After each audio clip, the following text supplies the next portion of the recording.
Yo. Once again, we're back. This is with Just Some Messengers podcast. I'm Mo. I'm Mike. We in here chilling, man. It's Do Work Media Sundays. Of course, I got my dog Drew Money on the boards. Yes, sir. How y'all living? It was, we doing good, man. It was Valentine's weekend. How was y'all V-Day weekend? Well, it was pretty good, man. I didn't like the food that was at, people call it that. My girl told me that people call it that. I didn't know that was this, like, quote-unquote nickname. But I had ordered their lamb chops. I didn't like them shit, man. I think felt like they was depending on the rosemary flavor to like do it, but that shit was whack. I ended up getting a pork chop instead. That was you sent them shit back? Yeah, I sent them back. Real nigga. Yeah, didn't get charged neither. Real shit. So, but other than that, I had a good Valentine's Day, man. She was happy, man. So I'm good. What's up, man? Drew, how was yours, man? What you do? I work a double. That's all I did, man. I didn't do much. I just worked. That's about it, bro. How was yours, though? I think that's cap. No, dead ass. I worked from 7 to 6 and 9 to 3:30. All right, man. That's just it. Yes, sir. Just nothing but work, man. That's about it. But we did go check out this new Brazilian steakhouse place. Me too, Mike, Moe, the wives. Downtown on East Bay Street. I must say this shit is fire. Is it like the ones where you have like the little cards? Yeah, it's a Brazilian steakhouse. Right. We got one of those downtown now. Yeah, that's what's up. Yeah, so we went the actual day that they opened, and then the grand opening was Friday, which I wasn't gonna come back for Friday because I was still full from damn Thursday. But it was really fucking good. Lamb chops, nigga. That's some shit. Yeah, because Girl 225 shit was fire. So, but this is the Brazilian joint, so they gonna keep bringing everything. Yeah, out. they bring. Like, the season. I think it was because the one that slightly north of Broad, they had really no seasoning on it. But they cooked the fuck out this damn lamb chop. Like, it had some nice little, like the one at Girl 225 had some nice fat on it too, and all that. Like this one at slightly north of Broad, like it really didn't have no flavor to it, man. Damn. Well, that was your first time going there, right? Yeah. Yeah. Nah, it's the pork chop was good though. Yeah, it was good. It was fried or was it baked? Baked. Oh, okay. Yeah, well, grilled. Grilled, yeah, hell yeah. But this damn Brazil, we all gonna have to go to this Brazilian steakhouse. I'm down for that shit. What's the name of it? Cannot remember the name of it right now. Fogo de Chao? We got Fogo. That's a Fogo de Chao, or it's a different. It's a different. Right. This company is out of California, so all right. Their Brazilian steakhouses are apparently really big. Did in they have California. like the grilled pineapple and all that? Woo! Yeah. Grilled pineapple, nigga. Yeah, it's fire with the cinnamon on it. With the cinnamon on that it, shit is fire, nigga. For real. That shit fire. That shit is really, really. y'all good. cool with frying fruits like that? It's not fried. It's grilled. Well, whatever, grilled, like making it hot. Like y'all cool with that? I'll do that with pineapple. Pineapple's the only thing I've ever done that with, and it was at a Brazilian steakhouse. I've never done it. No, I've never fried no other fruit. But how can you? I just don't know. Like that shit. You got to try it, bro. Shit like that's supposed to be cold. I mean, I thought the same thing till I tried it. That shit was fire, bro. So good, though. That shit was gas. For real. That shit is you definitely. My thing with the Brazilian places though, they don't be having no like no grilled like fish or salmon or nothing like that. They actually had salmon. Oh, they did? That's what I'm telling you. This shit was a complete. Okay, so we gotta go there then. Yeah. So and don't be guys who's all the listeners. It is downtown Charleston. I get it. And y'all might think, okay, this shit's gonna be hell of expensive, but it's literally the same price as any other Brazilian steakhouse in Charleston, like the one in North Charleston. It's like $55. You know what I'm saying? But you gonna eat good though. You're gonna eat amazing. Like, and then they got the salad bar with with all of. But they had like caramelized bacon on their like they had all kinds. No boy dumbing in it. Correct.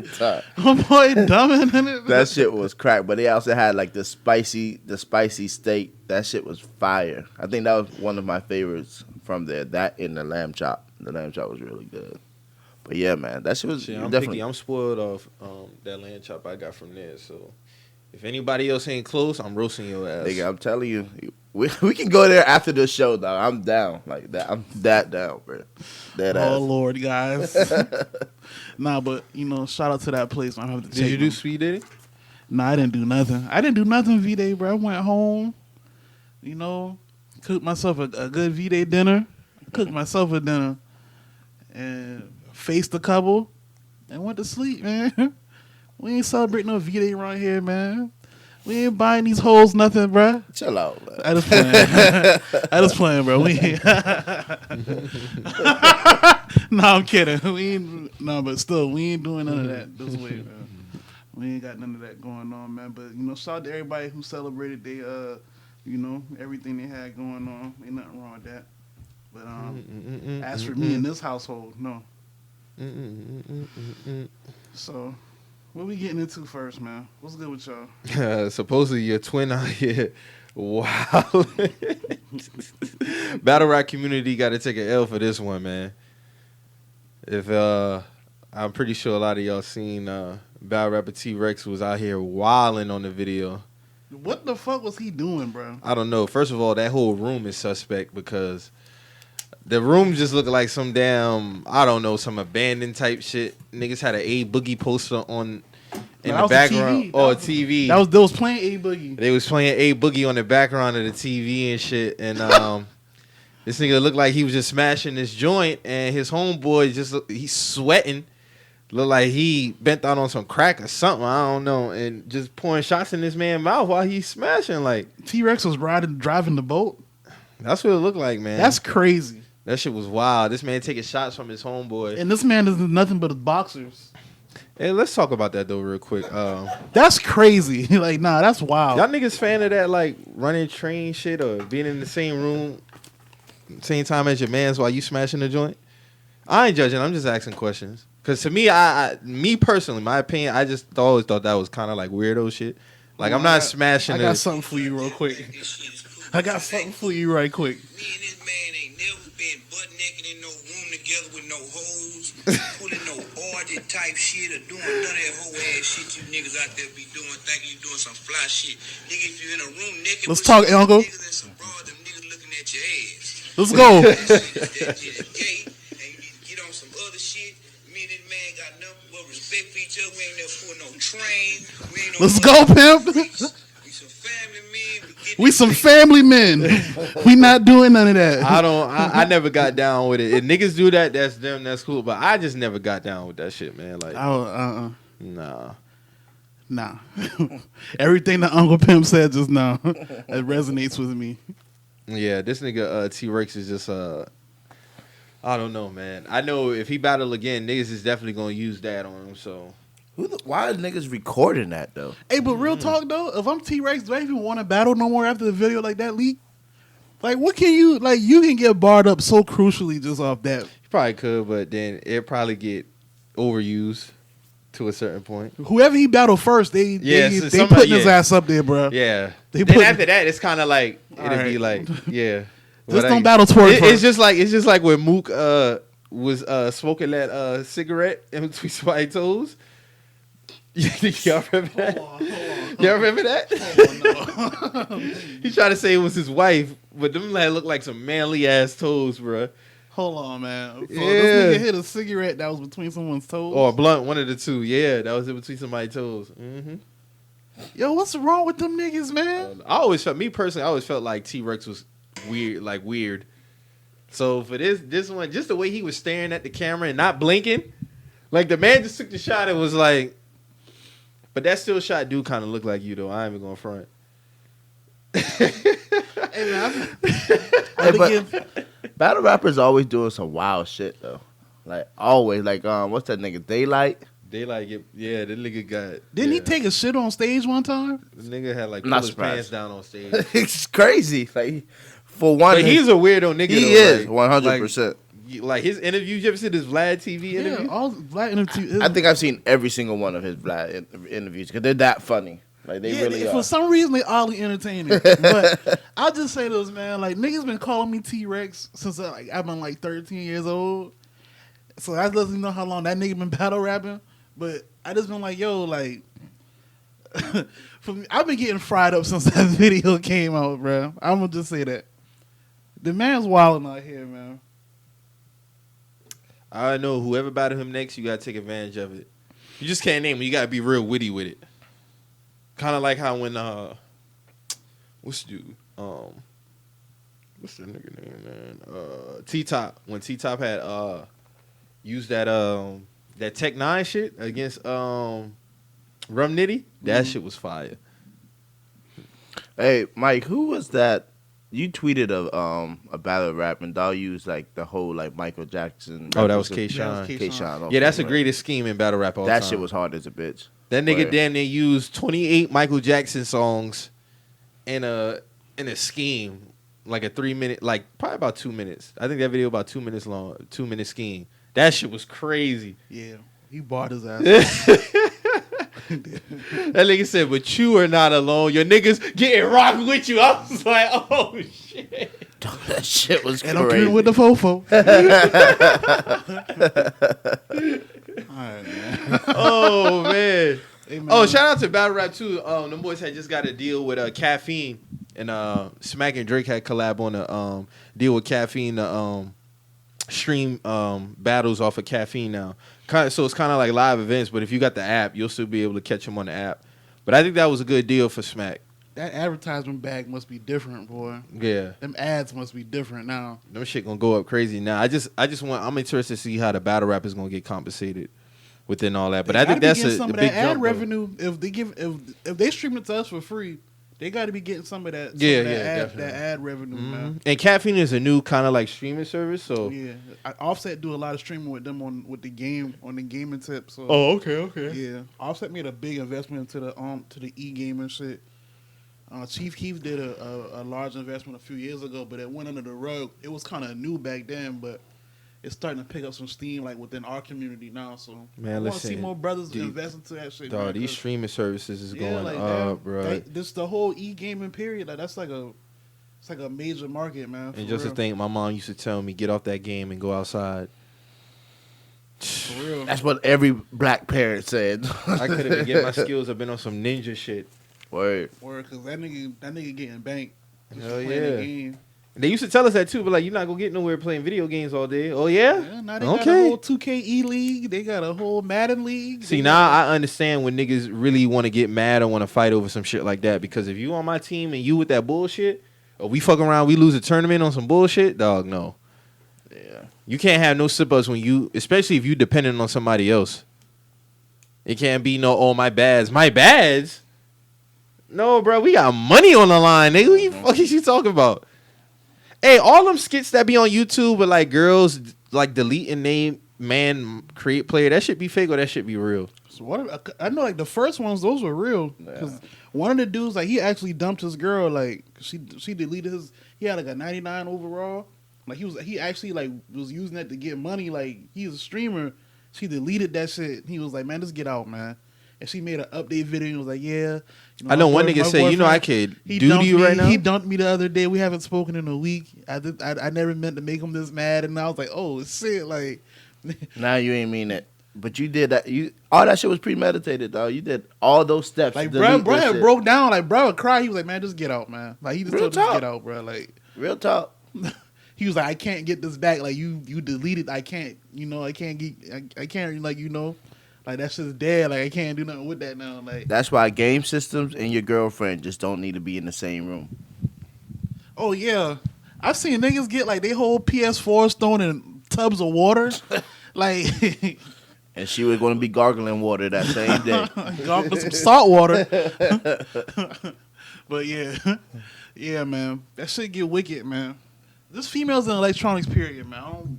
Don't touch my shit, bro. Yeah, that's all I had to say. No, I don't think I would have to worry about no shit like that. But yeah, just don't touch. I ain't played a video game like that in some years. I feel like now if I get back invested, I have to be making some money off of it. Yeah, put that time in, man. Get them skills up. Yeah, 'cause I'm trashing them shooting games, bro. I straight up tell you, like, I've always been trashing shooting games. I just don't know what it is, bro. I just can never get right with that shit, bro. Like, I have a streak where I'm doing pretty good, and then I just be like, somebody bring me back down to earth. Like, no, nigga, you not like that. I've been getting okay on Call of Duty, but I gotta keep playing. If I don't play it, and I just try to get back on it after like a week or a couple of days, I'll be trash. Now, 2K and Madden, that's different. I suck at Madden now. I know I probably suck at 2K That and new Madden, I ain't going to lie, dog. I was playing against my homegirl. 2K need to come back son, to football. That nigga was dusting me off, bro. Like, Yeah. word. I was like, all right, man. Let me go back to like the plays I know. Like, all right, spread out. Trips on the trips right side. Them like, trips will bail you out. What? Because that was little like 21. He almost had 21 shit. He missed the field goal. I was like, all right, bro. Let me go ahead and bust this little nigga ass. Show him what time it was. But I barely won that game. I can't even lie to y'all. Like a 10-year-old. Oh, them 10-year-olds, like from 13 on down, they cutting ass. That's all they do. They cutting ass. You gotta think when we had work during the summertime, they in the house Putting in work. eating somebody out of the house and playing the game all day. We was doing the same shit. We was doing the same shit. So, you know, they elevated now because they got YouTube. They go on YouTube and look up exactly like how to get good at this shit. Like it's a different game now. Like, and I got waxed a couple times with my little cousins. They talking shit the whole time too. I see. I ain't get waxed by nobody younger yet, but I feel like if I do get on the sticks, they might do me something dirty. Nah, like, all right, this is what happened. My little cousin, like, he was whacking me one time on 2K, right? Nigga dropped me. He dropped a dub on me. Like, he almost 21 me. We go in the second half. I think I had the Trailblazers, and this nigga had the Warriors or some shit like that. Second half, cut that ass. I demolished that 20-point deficit. Walk him down. Had to walk his ass down, but he almost dubbed me though. I ain't gonna lie, like he almost got me. Gotta do that sit up, man. Yeah, had to I relaxed. I'm like, oh, this nigga getting off. Let me sit up, man. Right. Let me sit up, man. When you sit up, shit get different. Yeah, but niggas is nice on them games now, man. Yeah, man. Y'all see that Hip Hop Evolution doc on Netflix? Everybody been asking me about that shit. I've been posting on my story. No, I didn't. No, watch I saw what you post though. I didn't watch them. That shit fire, man. Because they dropped a new season. That shit is broken up in seasons. That's the one with the. I saw the. So they got 4 episodes per season. So this season 4 was the producers Kanye, Timbaland, Pharrell, all them. I saw the Manny Fresh one. The mixtape era. They tapped on New Orleans, and then they tapped on Cash Money, like by themselves and all of that. So yeah. That shit was fire, man. DJ Drama. The mixtape episode was probably the best one. It was talking about DJ Drama and Cannon and how they came up and, you know, when they got arrested and how it transcended the game when 50 started and T.I. came in and, you know, that shit was good, man. I remember when they really highlighted.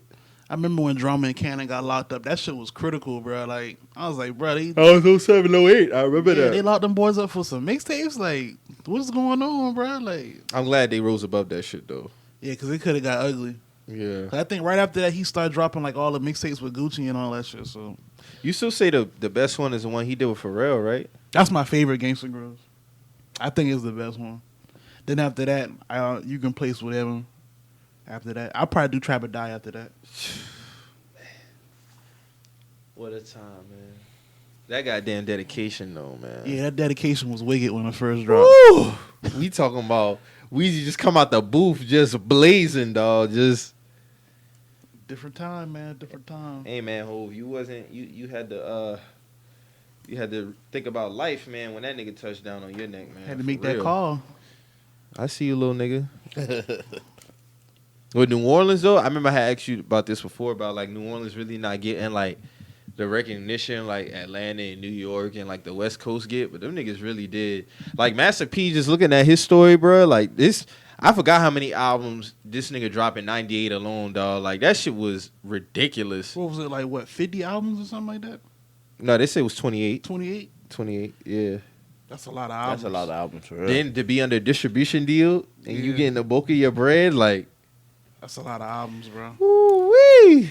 But I remember when I was watching Organized Noise doc and Rico Love was talking about that. He's like, man, with times are changing, you got Master P putting out like 10 albums every week. Like, we just couldn't really keep up with how the sound was transitioning and the output. Like, P was on niggas' necks, man. And everybody was eating. Like, that was crazy at that time what he was doing. I didn't know it was at that time when I was a kid in 98. I didn't know it was that many albums that he had put out in that year alone. Like, that was just ridiculous. That was a lot of albums. That was. Was that the year Ghetto Dope came out? 98? Yeah, I had that album. Yeah, that was a lot of albums. Silk was dropping. Silk dropped. They had Mystical was dropping. TRU albums, C Murder albums. It's a lot. Man. But shout out to P though, man. He always put on for New Orleans. And just how to be an executive period though. Like, he really laid the blueprint.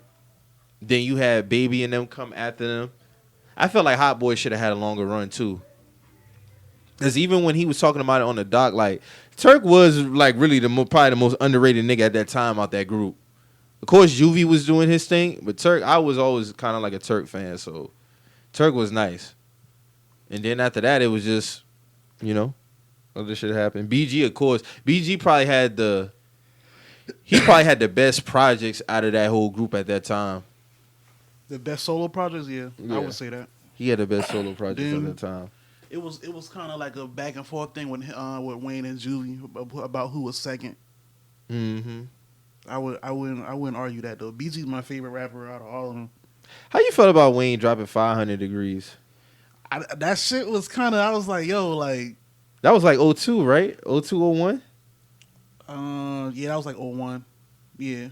I was like, bro, like I didn't really know how to. I was like 500 degrees, like what? Like I only know 400 degrees. Like what are you talking about, bro? Like what's going on, dog? I just started hearing things like like maybe niggas about to, I think Juvenile had already stopped fucking with them around that time, right? Because he was already on his own with the UPT shit.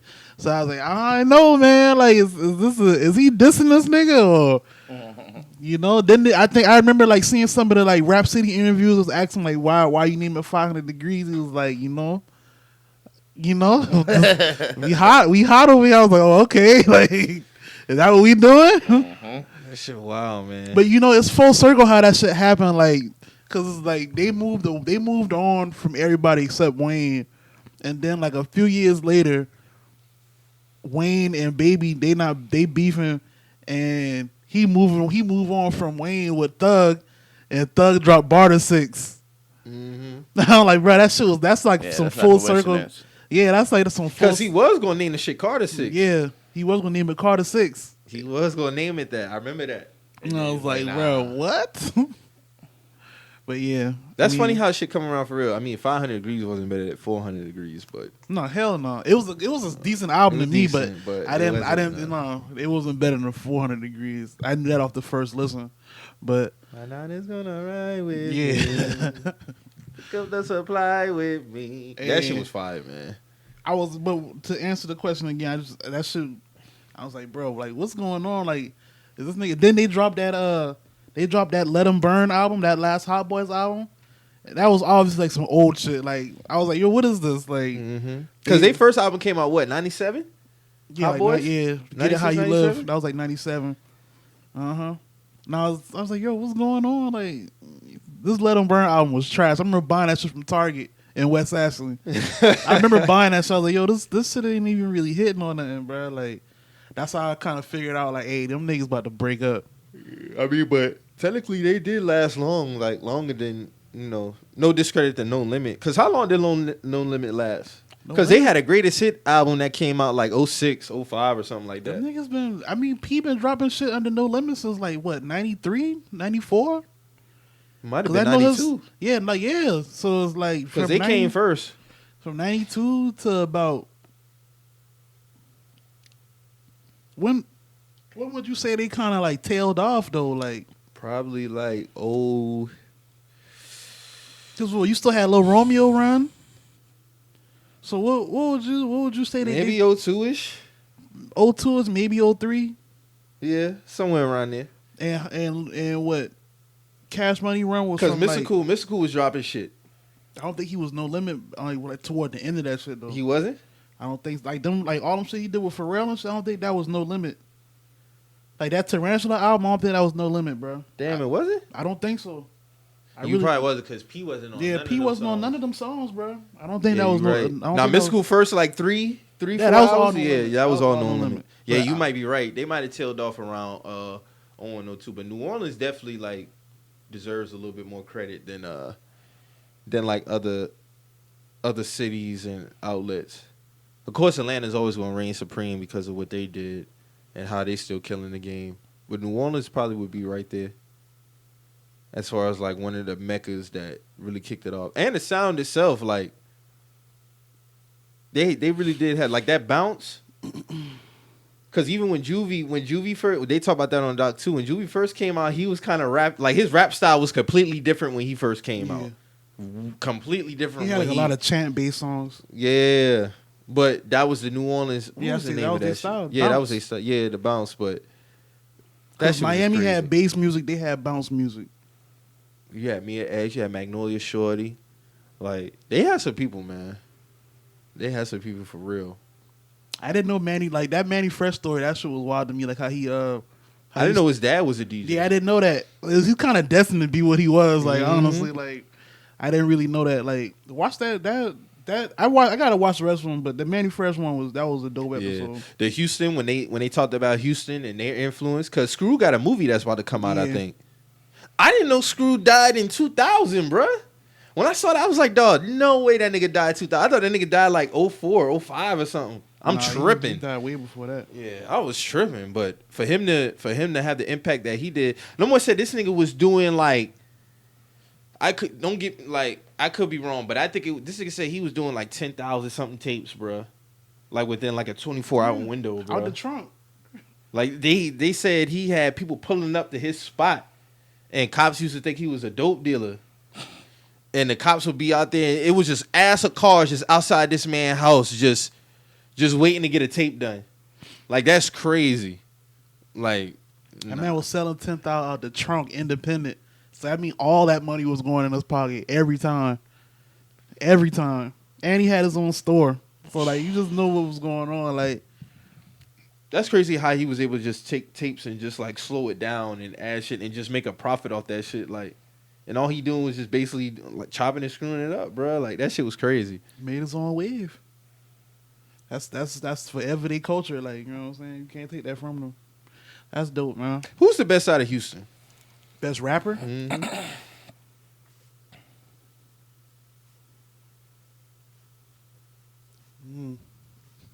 I'd probably say Bun. They from Houston? Yeah, they not from Houston? I don't know how far Port Arthur is from Houston. That's why I'm asking.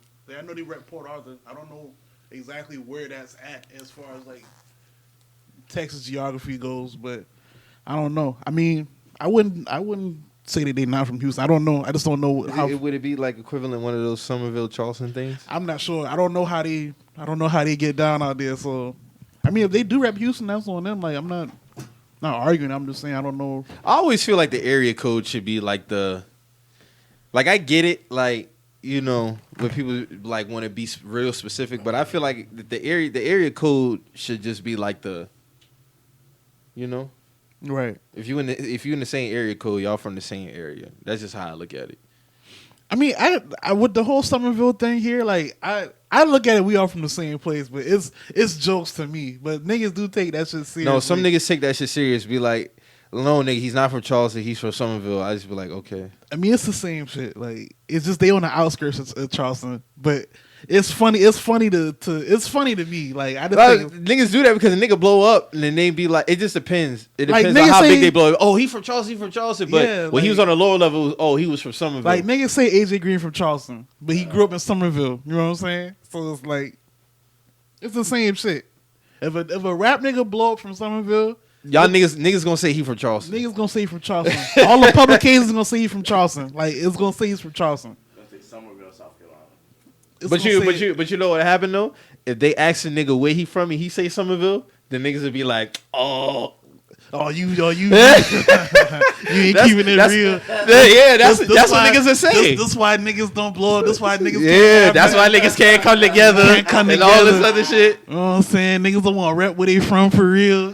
But this man was living here. Y'all had all of Somerville smoke, bruh. I get it. If the podcast blow up and I say I'm from Somerville, niggas gonna be like, see? They gonna come at me like, oh, you work with that Somerville nigga? But all before now, it was jokes on the podcast. Man, Mike from Somerville. Y'all go back and check out the previous episodes, man. That's all I'm gonna say. It was jokes there. It's not jokes out when I say it. So, yeah, I get it. Nah, It's all you jokes. can't- Some people take that shit serious. Hey, man. I went to Starr High School, man, so, you know. The thug. Hey, technically, and to be honest with you, Stall and Fort ain't that far from each other. But technically, Fort Dorchester is quote unquote a Somerville type high school, if we want to be real, because it's in District 2. But it's on Ashley Phosphate. But y'all still in the same district as Somerville High School. That's crazy. Yeah, they got all the line, like the county lines is fucked up around here. Cause y'all Charleston County, but y'all are in the heart of North Charleston. You know what I'm saying? Mm-hmm. So y'all would technically be a Dorchester school too. You know what I'm saying? But y'all are Charleston County. They right down the street, That's basically. what I'm saying. Like, it's a skip and a hop away. Mm-hmm. I never understood that shit, but I don't know. Like North Charleston, Burke, and all that. Like that's like truly like. Those are I feel like those are Charleston County schools. Yeah, those are Charleston County Garrett, schools. all that. Those are Charleston County schools. Academic Magnet is in Charleston Garrett? too? What's wrong with Garrett? No, this is no more Garrett. Garrett gone? They about to be. They about to pull the plug on Garrett, bro. Garrett Academy was just middle school though, right? No, it was high school too. It was high school. It was K through 12? No, hell it was no. just high school, right? Yeah. And they had like the vocational classes and shit. Yeah, I remember at a point. I know you can take like if you already had like a major, quote unquote. Then you can in 8th grade you can have like one course there. And then once you transfer over, You kind of get it out the way early. Yeah. I wanted to go to Garrett because I was the only school you could get like a trade from and shit in it. Mm-hmm. And I think a lot of schools should be like that though. Fort was honestly. doing that around the same time though. Like they took you to another school and you can learn like masonry and. Fort was also the first school to implement you been able to bring your kid to school too. Yeah, Oh, they had a daycare at Fort. Damn. That shit used to be packed too. I bet. That's good though, to be honest with you. I think they still got that shit if I'm They mistaken, should. but that shit used to be lit. I think Stall got that too. So I remember Stall like got it when now, I I first came there, I was walking around like, yo, what they got this little like all these little what them shit called? Little tight little basketball goals and shit, all the little slides and shit. Like, Yeah, what the little fuck all Fisher these? Price. It was like, yeah, that's where all the kids play. I was like, kids? The fuck? Yeah, Like, that's student dope, though. kids. So, all right. Yeah, but the county lines is fucked up. I don't know because like where I live at is I pay Charleston County taxes, but I'm in Somerville. Right. So technically, like I'm Charleston County, but I'm not. But I ain't tripping because if I was in Berkeley, I'd be paying or Dorchester, I'd be paying way higher taxes, especially property. So I ain't mad at it. So yeah, man. Shout out to that hip hop doc though. That was real good. I don't know who directed it, but if y'all get a chance, check out that Hip Hop Evolution doc. So let's get into some of the weekly drama that was going on, man. So we had the 5-year anniversary of Your Reading This Is Too Late. Yes, And, sir. One of the greatest albums of the decade. And a lot of people had their words for it or whatnot. And one person in particular was Quentin Miller. He got like a bittersweet history with this album. This album's really pivotal in his ascension within music. So Unfortunate demise. yeah, so it's like he put out a clip basically saying like everybody celebrating the album, they hitting him up. It's cool and all, but it's kind of bittersweet for him because it kind of fucked up a lot of his business opportunities within the industry due to everything that transpired when the album dropped with Meek and Drake. Meek of course outed Drake for having a ghostwriter on a couple of the songs or whatever, and I think Quentin, a lot of shit went left for Quentin after that. Like he got jumped by Meek and all of them. He got in a car accident and lost his leg. Like, it was a lot of shit going on with Quentin, like, after that album dropped. And he was basically saying, like, that album kind of remind me, basically of a lot that I'm dealing with now. Like, I guess, I don't know what he got going on now, but he basically saying, like, shit kind of sitting in what it's supposed to be, what he thought it was going to be when he first, got into the industry. Basically saying how he called Meek Mandela. He like that was funny to me. Meek responded to that. What'd he say? So Hold on, first base. He was like, go ahead. he was like, yeah, he was like, yo, basically, like, like for all the shit to be going on with me, and everything happening with me, and it's just awkward to me, like how I was used as basically like a casualty of war, and these niggas best friends now. You know what I'm saying? So what the fuck was all this for? You know what I'm saying? Like, y'all threw me in the middle of this shit. Y'all don't understand, like, all the phone calls and shit I had to deal with for some shit that had nothing to do with me. Like, essentially, like, this is shit between two other grown men. You know what I'm saying? So why, he just felt like he was the low-hanging fruit within the situation due to how it broke down. So, I mean, but what Meek say? So Meek said, it's not a coincidence all these people bringing my name up once I've been moving too right and certain people not feeling because most of these guys can't get in the room. I've been outside for years in the field. Now I'm helping changing laws and freeing people.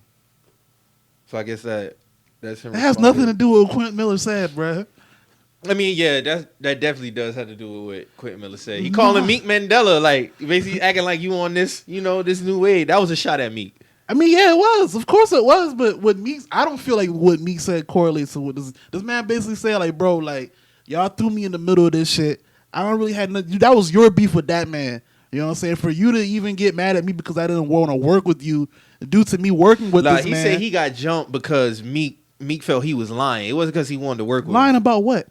Lying about the ghostwriting thing. Because Quentin Miller came out and said, I never been a ghostwriter for Drake. That's not how it was. Then he said when he was in LA, Meek approached him and they jumped him with it because they felt like he thought that he was basically saying Meek was lying about the ghostwriting shit. That's why they jumped him. It wasn't about him working with him. So why did they feel the need to jump this man? It just don't make sense to me. Like, I don't know. It's kind of like if the nigga feel like you basically saying what I'm saying is lying. Like, it's a whole bunch of he says she say shit within it. Exactly. That's why I don't feel no sympathy for Quentin Miller. No, in actuality, that shit is wrong because at the end of the day, like I said, that beef was between Meek and Drake. That had nothing to do with Quentin, bruh. So for the fact that this man was being thrown in the middle of this shit, this was between two other grown men. You get what I'm saying, Drew? This had nothing to do with Quentin. Whatever, when Meek was in that studio at night, he let them tweets off or whatever, that had nothing to do with Quentin. So the fact that this man got thrown in the middle of that shit as a scapegoat, that shit was weak. It was. It was very weak, bro. That had nothing to do with Quentin, bro. That was two grown men situation. That man had nothing to do with that. It had nothing to do whether niggas feel like Quentin was lying or not. Had nothing to do with this man. He essentially that was Meek's beef with Drake. You know what I'm saying? So why is another man being thrown into this for nothing? To be honest with you, that whole beef ain't make no sense. It didn't make no sense because it didn't. It really didn't. Meek even admitted that he was tweaking within that whole shit. That's when he was on the drugs.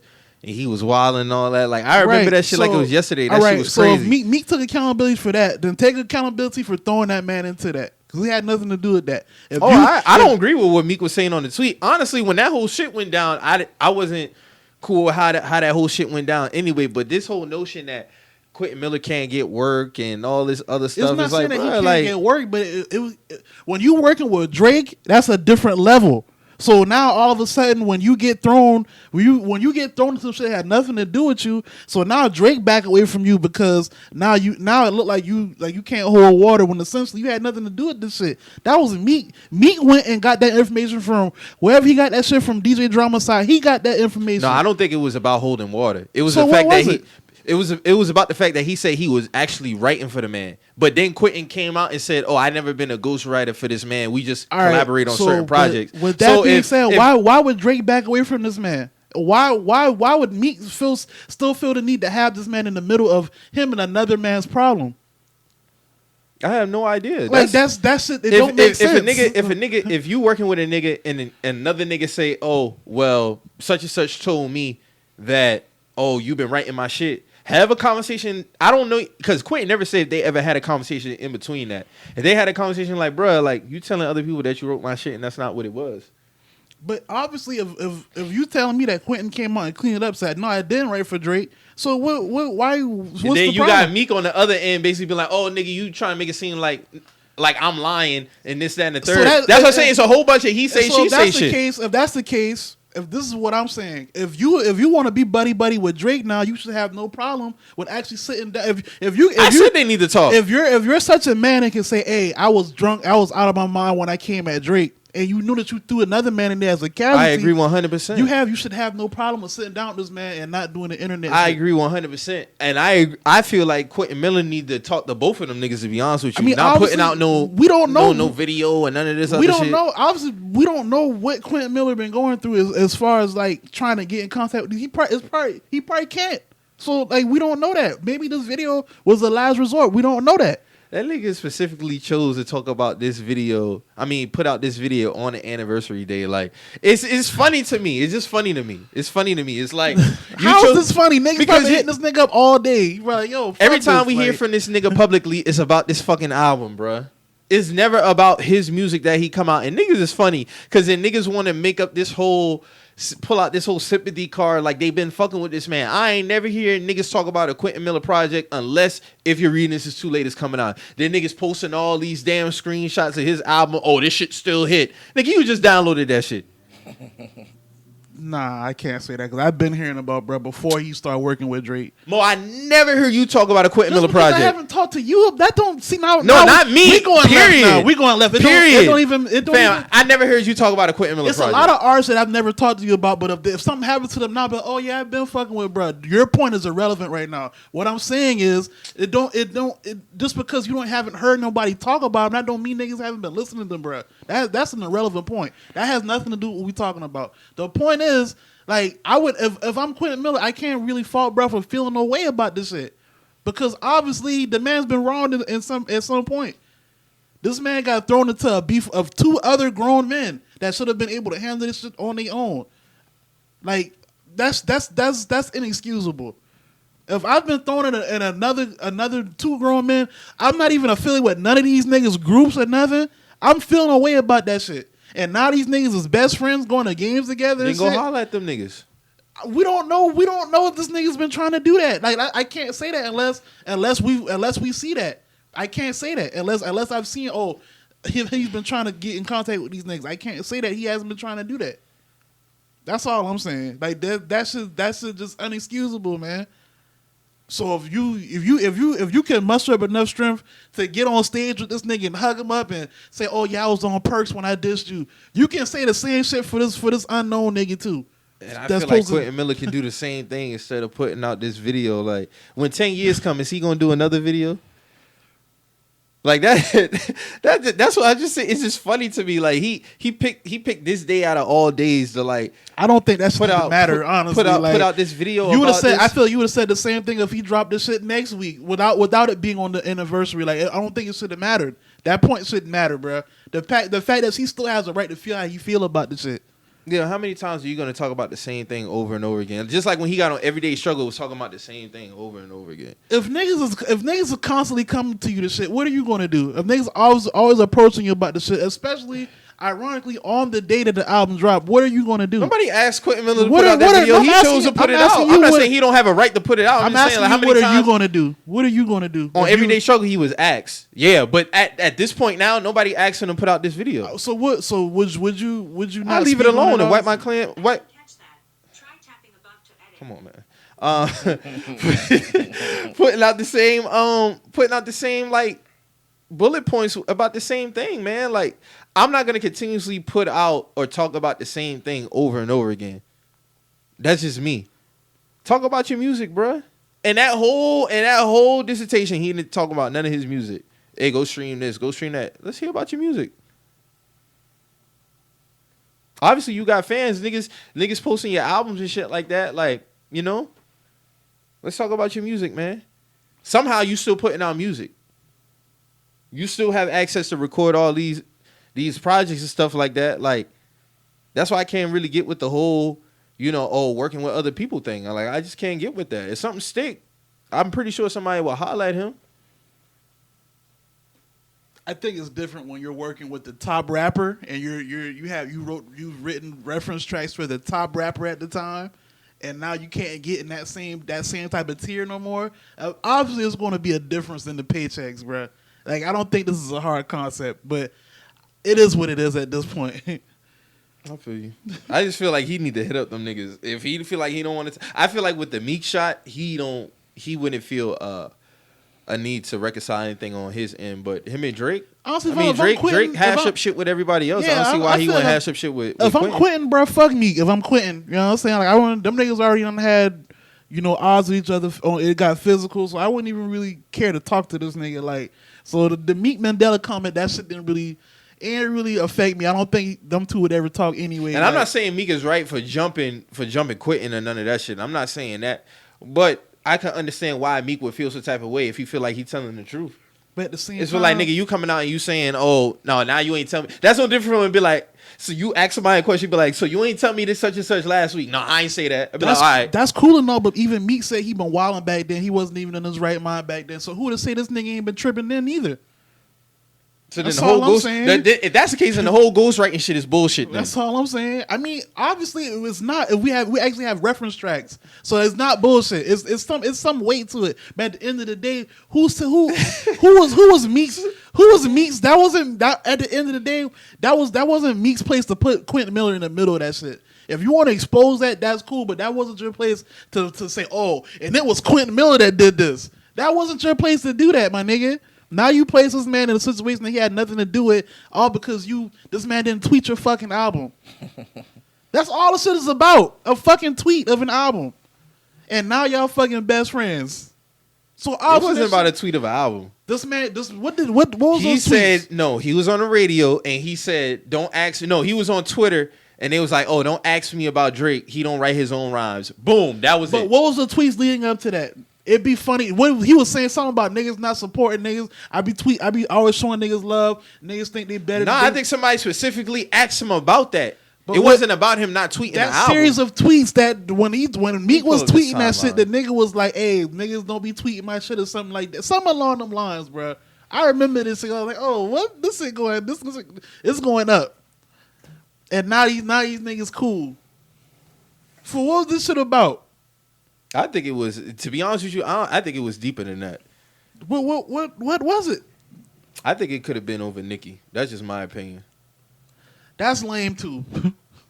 I don't think it was just that, because for him to go that strong, like, oh yeah, that's what it was. He said, all right, here we go. So Meek Mill spilled more hate by pointing out that Drake is way out compared to Kendrick Lamar and J. Cole. He continued to say that he would have taken out Drake's verse on Rico if he would have known that Drake didn't write it himself. Yeah, I remember that. He didn't even write the verse on my album. If I would have known, I would have took it off my album. I don't trick fans.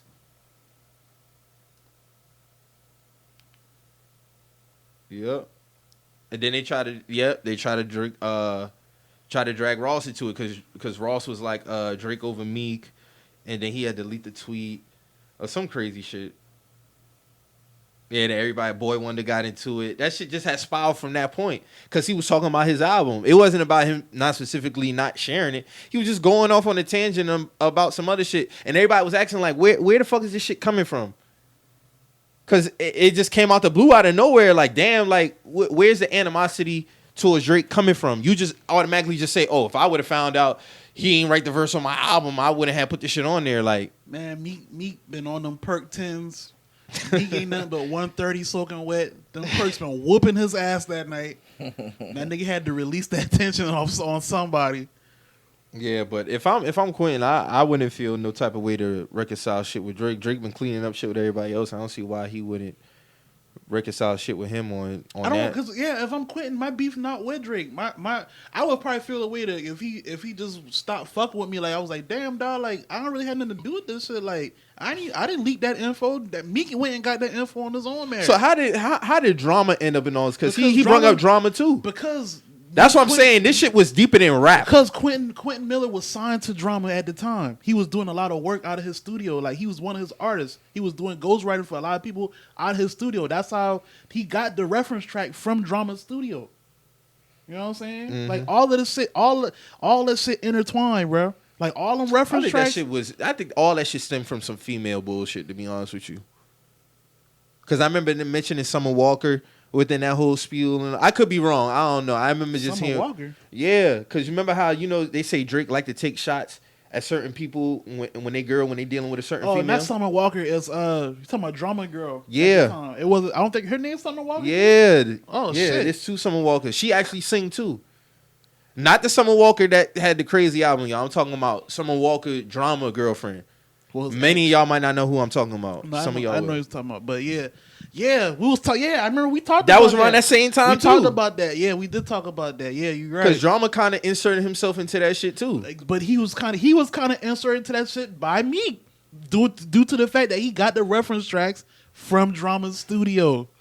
That whole shit was crazy, man. That whole shit was weak, bro. Like That's what I'm saying. If he feel like he want to hash shit out with Drake, then he should. That's just my opinion on it. But the whole Meek shit, but I ain't really got the sympathy like how everybody else really got the sympathy for it's that not man. really sympathy. I just feel like niggas feel where he coming from. Like it's like, bro, like what was the point in inserting me in y'all shit just for y'all to be buddy now?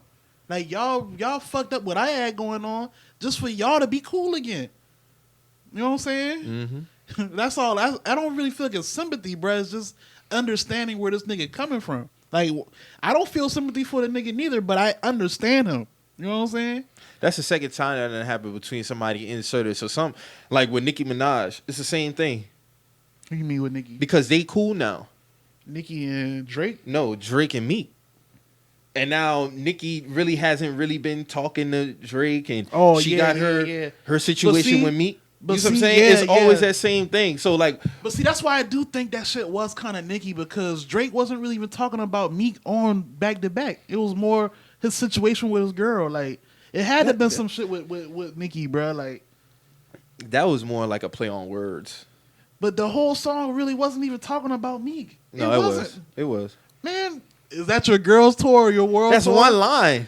But I don't even want to hear about this again. Not when she tell you we better as friends. The whole thing was about his girl, bro. He wasn't really talking about Meek. He didn't say nothing that stick to Meek. I think that was just 2 lines. The only thing that killed Meek within that shit was that he didn't really take that shit seriously. He posting pictures with money by your head. Nigga, you getting killed right now.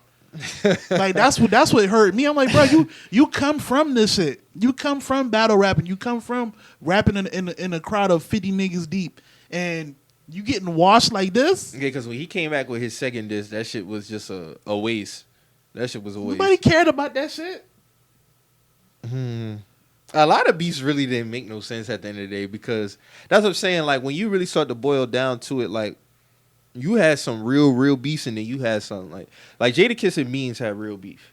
You know what I'm saying? Like a lot of these other beefs, they cliques that they hated each other. Like if we want to say for the sport, okay, it was a beef. But a lot of this shit, when you start getting into the other aspects, these niggas really had. You talking about Drake and Meek? Yeah.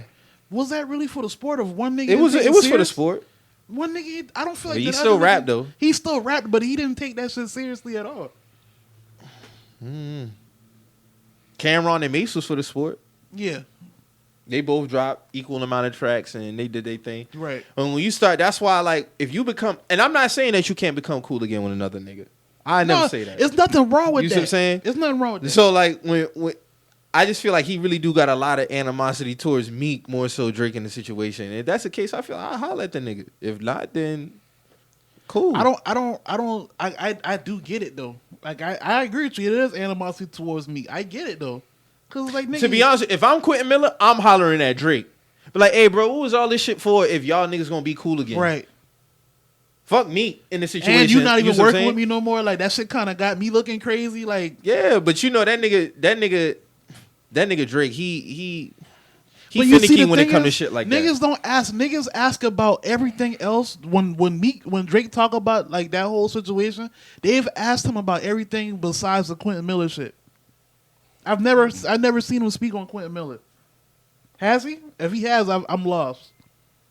The only thing that Drake has said regards of Quentin Miller, he ain't say his name. He been like, dog, people know my pen. I've been in sessions with plenty of people. We throw ideas off each other, but ain't nobody just gonna sit up here and say that they write my rhymes. Like, no, that shit don't work like that. And that go in line with what Quentin Miller said, and when he responded to it, because he was like, that's why Meek felt like he was lying, because Quentin Miller said, oh, I ain't never been a ghostwriter for Drake. We've been in the studio together working on shit together, and I throw in a few lines here and there, but I ain't never been no ghostwriter for that man. That's what Quentin Miller said. Right. So that's why I never bought the ghostwriting shit from that point. And that's cool. That's cool. So there should be no problem with him and Drake now.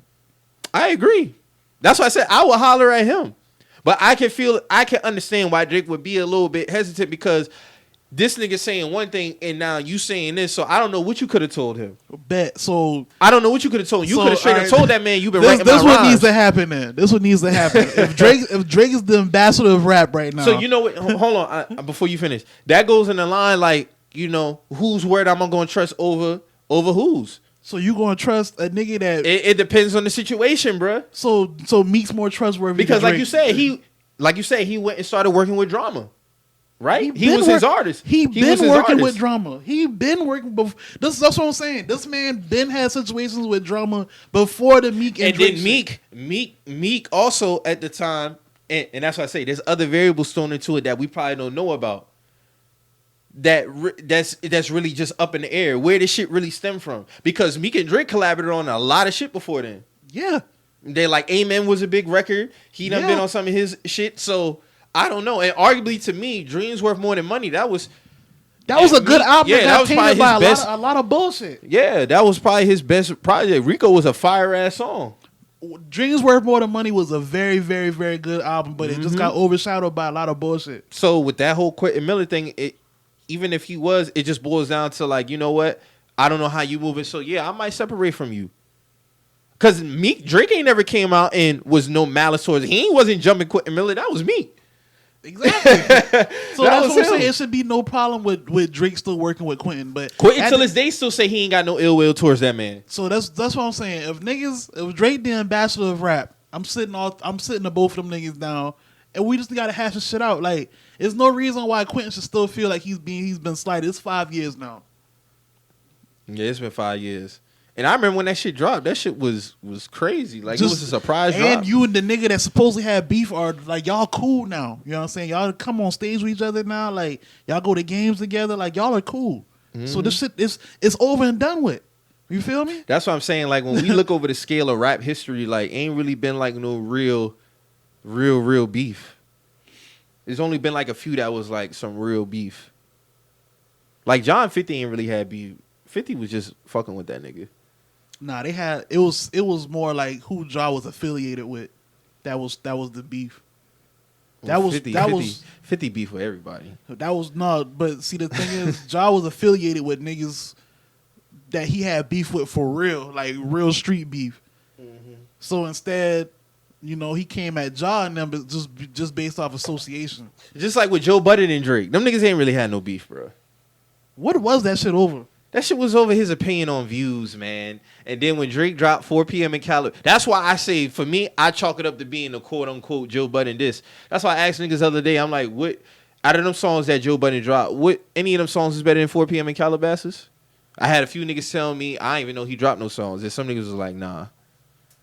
Even though some of Joe's shit was fire. I ain't gonna lie. Wake was fire. Making a Murder was fire. Then he dropped like 2 other ones. Yeah, those 2 songs. Because he was talking about that the other week on one of his pods. And Parks was like, I felt like, oh, we should have stopped about after like the 3rd or 4th one. But why Making a Murder and Wake? Why wasn't those received like how they supposed to be received? Because I don't feel like he killed them. That's just me opinion. Fuck who it was. I feel like he ain't killed them. It wasn't on no Pusha T shit. He was rapping. He rapped for a long time on them, but he wasn't necessarily like killing Drake in the verses. No, I can't give Budden that. I mean, they was dope records though, but that whole shit stemmed from him thinking that he was rapping about him on 4 p.m. If anybody, I thought he was rapping about Diddy on that shit. Cause I also remember when that shit dropped too. I was at work on my break, and I'm like, "Oh shit, this nigga dropped 4 p.m." Then here come Budden, and it's like, "Oh, see, now I gotta get back."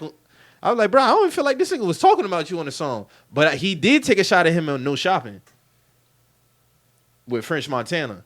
That was shots at Budden. But the whole 4 p.m. in Calabasas, I just thought it was just typical 5 a.m. in Toronto, 6 p.m. in New York type shit. Like, I don't feel like it was no shots taken at him. But that wasn't really no real beef neither. So hopefully, man, Quentin Miller get back right, Drake gonna be on an episode of Pull Up one day, so it doesn't even matter. You think so? He gonna get that Drake interview one day. I feel like even I Hey, don't you feel, was niggas I don't- feeling away when Drake had that interview with Rap Radar on Christmas? I think so because a lot of people felt like it wasn't authentic, being that he edited it and all type of shit. But Yeah, it was chopped up. It wasn't like a smooth. I still think it was a good interview though. I mean, it's Drake, man. You're not gonna get a raw interview. I feel like it was raw though. Just because you edit some shit don't mean it's like it's unauthentic. Nah, but I'm saying is Drake gonna let you know what we talking about, what we not talking about. Like, Did you feel like he was transparent in that interview? I feel like he was transparent with everything, even with the Pusha T beef. He didn't really highlight the Quentin Miller shit, but he did speak on about just like how I said earlier about how he been in the studio with other niggas. Even before that, he spoke on that. But I think that being at the Pusha T one was so fresh that he felt more inclined to talk about that. But other than that, like if you take an interview with certain artists, I don't feel like it take away from the authenticity of it. That's just my opinion. But if he do a pull up, he do a pull up. I think he's gonna do one day. It's gonna be a surprise. I feel like the fact that he already gave a 2-hour interview on Rap Radar, that's why I feel like the pull up won't happen. Because I feel like he was gonna get on Button Podcast before he got on Rap Radar. I wouldn't argue that. Yeah. Now, when he dropped this new album, then we'll see how the interview shit gonna go. We get a new album this year? It definitely should. Him, Kendrick, Big Sean. A lot of niggas supposed to drop this year. Definitely, for sure. I need that. Facts, especially from Sean. But Sean ain't dropped since 2017. Damn. Yeah, you right. I remember when niggas trying to say Big Sean was Meek Mill right now was better than Big Sean. When did that happen? I have no idea. Maybe because he ain't drop an album in 3 years, but I'm just like, nah, nigga, I ain't buying that. And that's not even the shit on Meek Mill, but he was never better than Big Sean. No, he's not. Big Sean is like right after the big three. Like, he's right there. But Meek has also had his he got moments too now. He got moments. Meek got moments, but his first album wasn't a moment. I don't care what nobody say. The album was ass. He ain't fucking with Sean, bro. Sorry. Oh, you know what we didn't talk about? We didn't talk about new music that dropped last week, man. What's up? So Brent had dropped.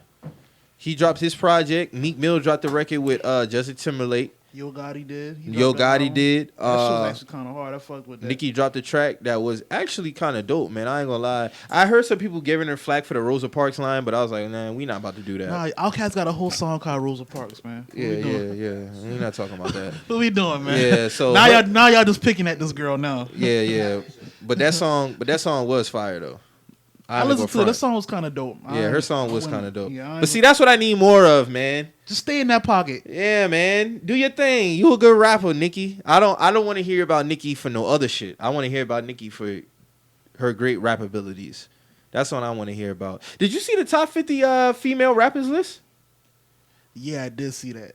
Did you see that? Outside the top 5, it was the top 5 was accurate in my opinion. Nicki number 1, like all time. I've had this conversation before, bro. Like, can you really argue it? I'm not being objective to this. I'm just asking you. Putting her number 1? Hey man, I'm gonna ask the listeners, man. Listeners, holla at me, man. Like, can you really argue Nicki being the greatest rapper of all time? Do you have a screenshot of it? Nah, I don't. I seen it though. Let me see if I can pull that shit up real quick. But I mean, who was the top 5? It was Nicki, and then who else? Lil' Kim was in there. Lauryn Hill. In the top 5? Yes. Somebody was real low that they was shitting about. I think it was Rhapsody. All right, top 50 female greatest list of all time. Nicki Minaj, number 1. Missy Elliott, number 2. Lil' Kim, 3. Number 4, Queen Latifah. 5, Lauryn Hill. 6, Eve. Right 6, E. 7, Salt and Pepper. 8, MC Lyte. 9, Lisa Left Eye. 10, Young M.A. Foxy is number 11. The Bratz, number 12. Trina, 13. Yeah, Foxy should be top 10. Remy, 14. Cardi, 15. Remy should be top 10 too. Megan, 16. Raw Digger, 17. Snow the Product, never heard of her. Number 18. Janelle Monáe, 19. I wouldn't count Janelle Monáe as a rapper. 20, Azalea Banks. Lil Mama, 21. You want me to round out the whole list? I just feel like Remy should be top 10. I'll just round out top 25. Yeah, go ahead. Lil Mama, 21. Asian Doll, 22. Shauna 23, Fergie 24, Gangsta Boo 25. Now notables who are below Asian Doll over Gangsta Boo and so notables who are lower, Lady of Rage 36, Charlie Baltimore 33, Rashida 29, Mia X 31. Lil Chat on this album, this list? Who? Lil Chat. No. Wow. Rico Nasty 43. Angie Martinez 46. Rhapsody 47. People were shitting Angie about Martinez? that. Yeah. Emil's 49. Iggy is 50. Iggy Azalea. And Lil Chat didn't make this list at all? But based off of some of these things I ain't never heard of, she definitely should have been on there. Dreezy's 38.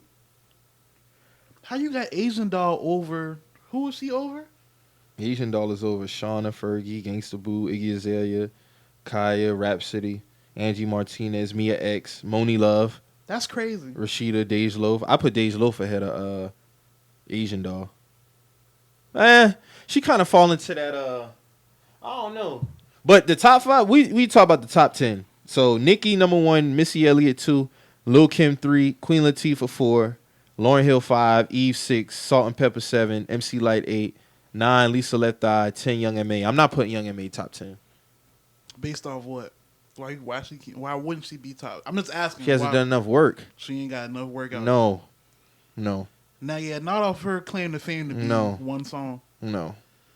But Remy Ma should be top 10.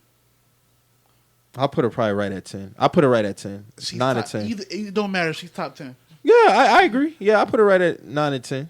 Somewhere in 9. I put her definitely over Young M.A. Exactly. That's what I'm saying. Trina, yeah. Over Young M.A., yeah. I might even put Meg over her, to be honest with you. Meg over Young M.A. Mm-hmm. Hold on now. She got bars now. Well, technically, she ain't got an album yet. Who, M.A.? No, Meg. She got projects, she dropped me an album? mixtapes. How would she say? All right, man. See, this is why, and I don't really want to get off topic. That's why when the Young Thug shit come up, Thug technically first album is Barter 6, bruh. Technically. No, technically it's So Fun. No, they saying so much fun. They saying So Much Fun is technically his first album. But that's I crazy. specifically remember niggas calling Barter 6 an album. You know what I'm saying? But Well, yeah, so, I mean, based off of this list, Nicki Minaj, man, she got it, bruh. If we talk about totality of work, her impact, like, say what you want about her fan base, I'm just talking about her. She's a bigger icon than everybody else. Definitely, easy. Yeah, I wouldn't argue that. I'll probably put Kim 2. But I ain't mad at Missy Elliott being 2. Nah, Missy put that work in. Missy needs to be number 2. The top 3 is flawless. So, I mean, Nicki, you can switch them out however you want. Nicki Minaj, Missy Elliott, and Lil Kim is the top 3. I ain't mad at that. Yeah, so you can swap however you want to do that, but I ain't mad at that. But yeah, Nicki dropped a dope track. I'm interested to see how her album gonna be, cause her last album really wasn't hitting on nothing. But if she get like more to her bag, just the rapping shit, like doing her thing, to be honest with you, bro, like her first album was dope, man. Didn't feel like after that kind of tailed off. She did Roman's Revenge was actually a good album. That was like the split in half. Like I feel like that should have been a double album because half of that shit was R&B. Shit. It was R&B, and then half of that shit was like strictly rap. Yeah. Like that song she got with Cameron and is it somebody else is on that record? Then she got that song Champion. That shit fire. That's arguably her best song. A lot of people don't know about that song. On Roman's Revenge. Yeah, yeah. That song is fire.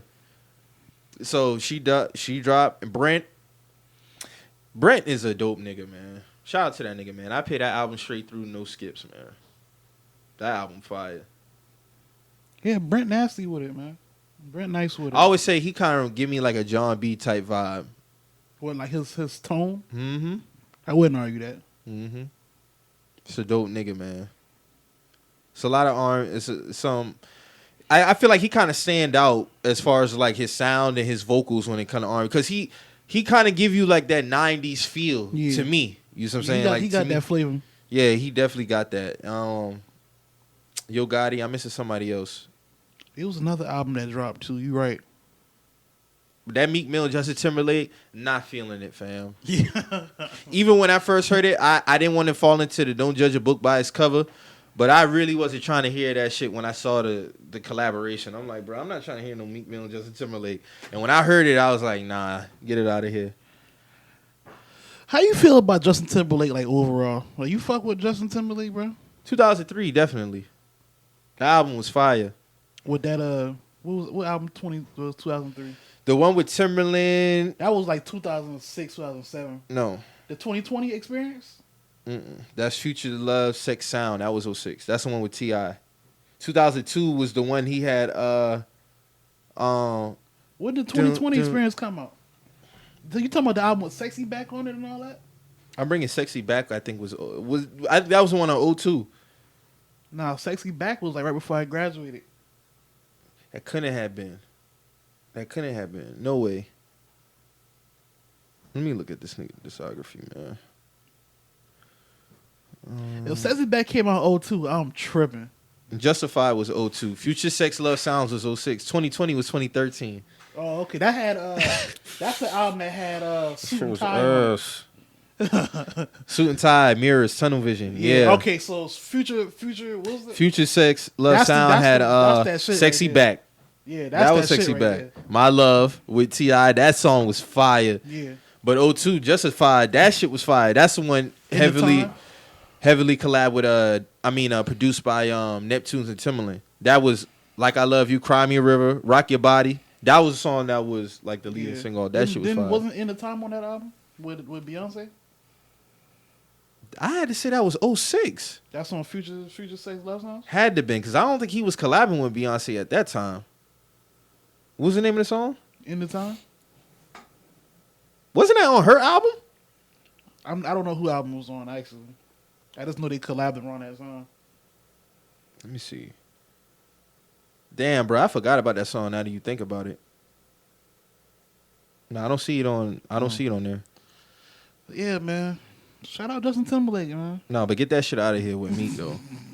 No, real talk. Get that shit out of here. Hey, Justin dropped that country album, saw that shit went wood. That shit was ass, wasn't it? Like, that shit was whack, wasn't it? My dog he kicked the cookout door open. Said, I'm back, niggas. Accept me, please. But yeah. I don't know. I don't know. I'm not trying to hear no.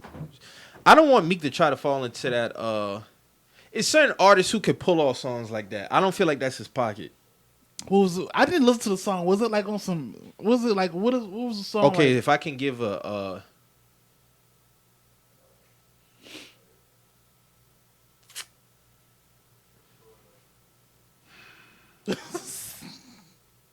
It's just like it's a certain artist who can collab with singers and it be dope. Like that shit ain't really like, and I just wasn't feeling it, man.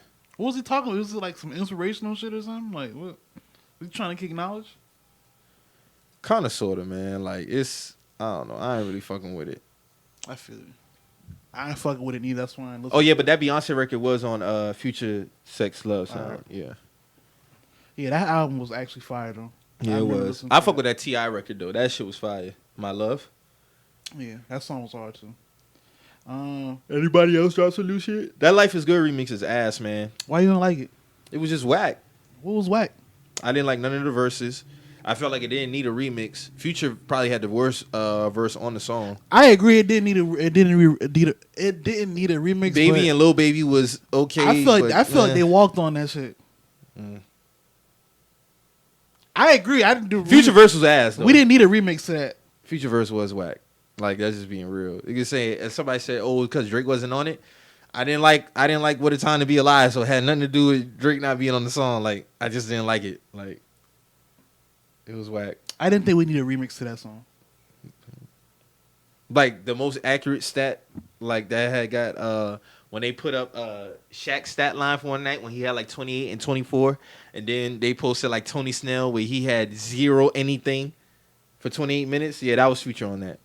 That was accurate. Why do you be picking on Tony Snell, man? That's an ugly stat line, bro. How you log 28 minutes and don't get nothing? Not a rebound, not an assist, a steal, nothing. Not a point, a free throw attempt, nothing. 28 minutes on the floor? So you just on the floor bullshitting. Hey, man. man. These niggas impact players, man.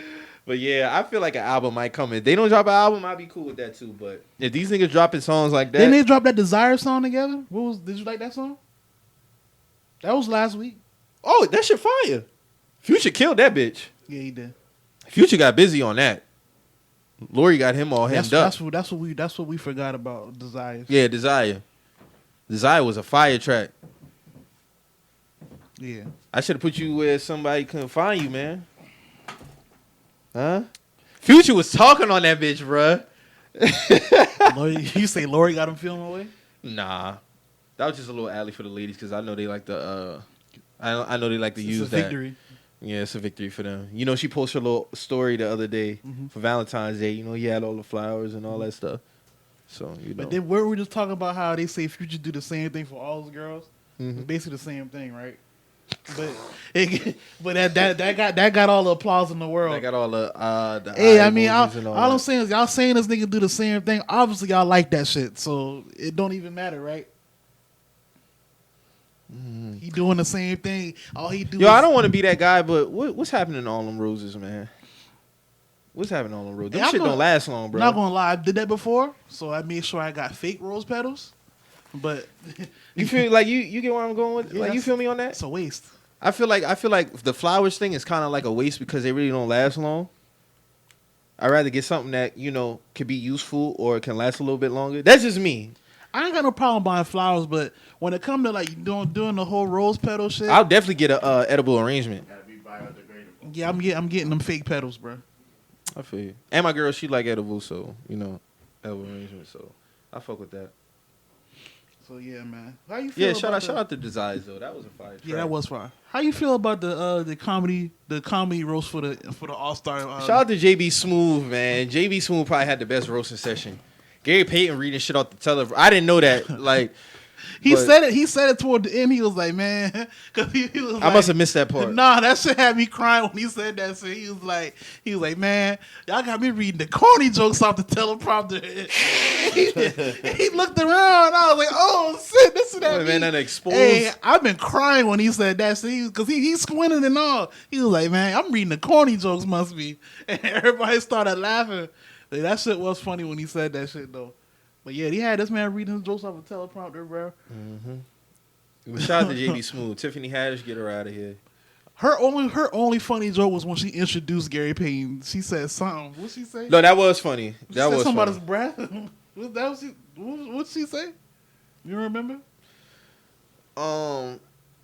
I can't. Gary's like the first. I can't remember. I had. It was funny though. That shit was funny. But overall, her shit was everything kinda else she like- bricked. Like that whole Shaq came in the league with 4% body fat. That was funny. That was low key kind of funny. I ain't gonna lie. And then ended up being No, what did JB Smooth say? He said Shaq and Charles approve. Oh, black don't crack, but it sure do stretch. That shit was hilarious. Hey, Jamie Smooth hilarious. He be hitting bro. off the hip. I like that. Nah, he do. He hits off the hip. You I like watch- comedians who you can watch do that. him on Curb Your Enthusiasm. Mm-hmm. That nigga's He's a funny bro. nigga, man. Like I like comedians who can hit off the hip. That's why I'm a big D-Ray fan. Because if you try to go toe to toe with that nigga, he hitting off the hip off your ass, and that's a wrap. DC Young Fly good at that too, though. Like if you could, He coming at you, and he not gonna stop. Mm-mm.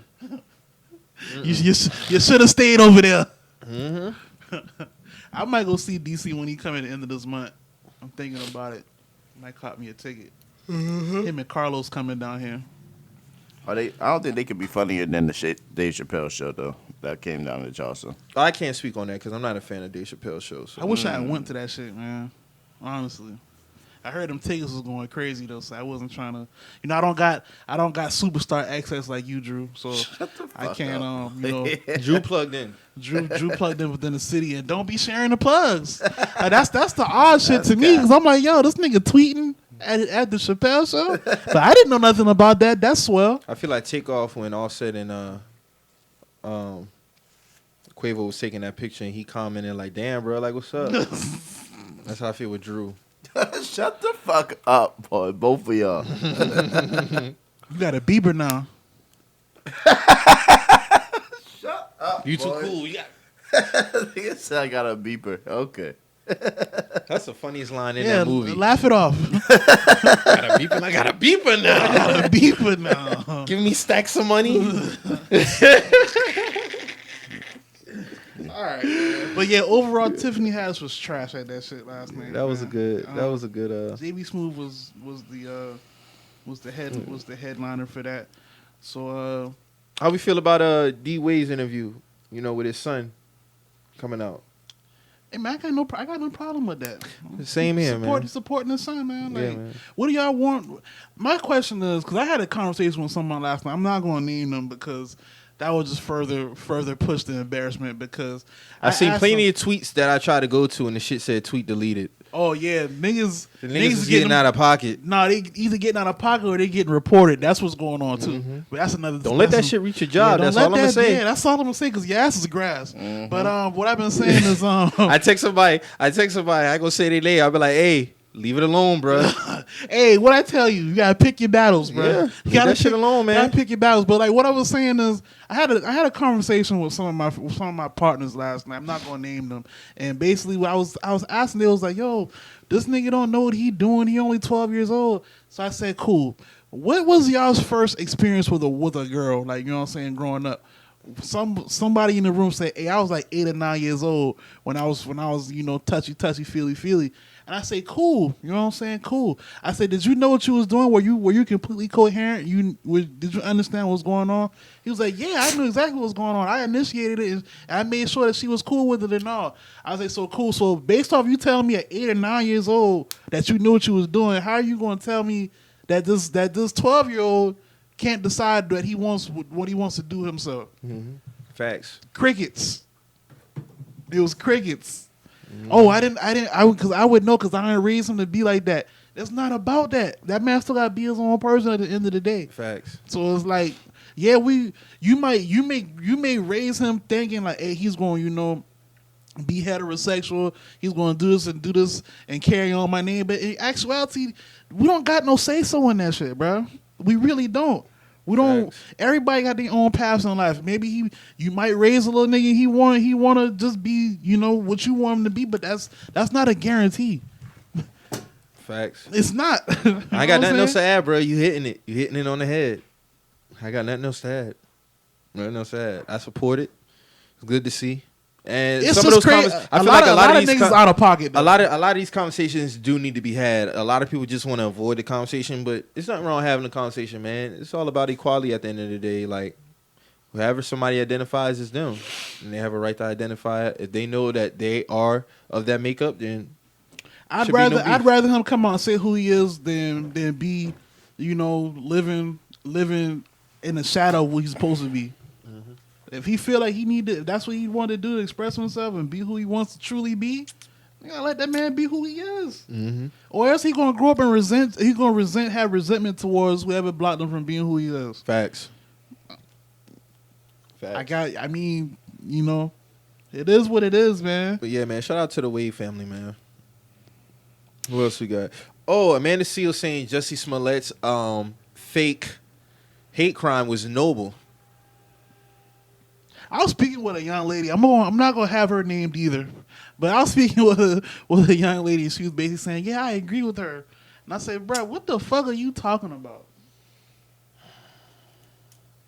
Black men still didn't support him." I said, "Bro, what are you talking about?" And shout out to a lot of people bringing back that Vibe magazine article. That I'm shit's glad still up too. Yeah, every now and then I come back to see if this is still up. So yeah. Black men's silence on Jussie Smollett's case is very not true. So not true. Oh man, that shit was crazy. Hey man, what are 2 white men that beat his ass? That's what I want to know.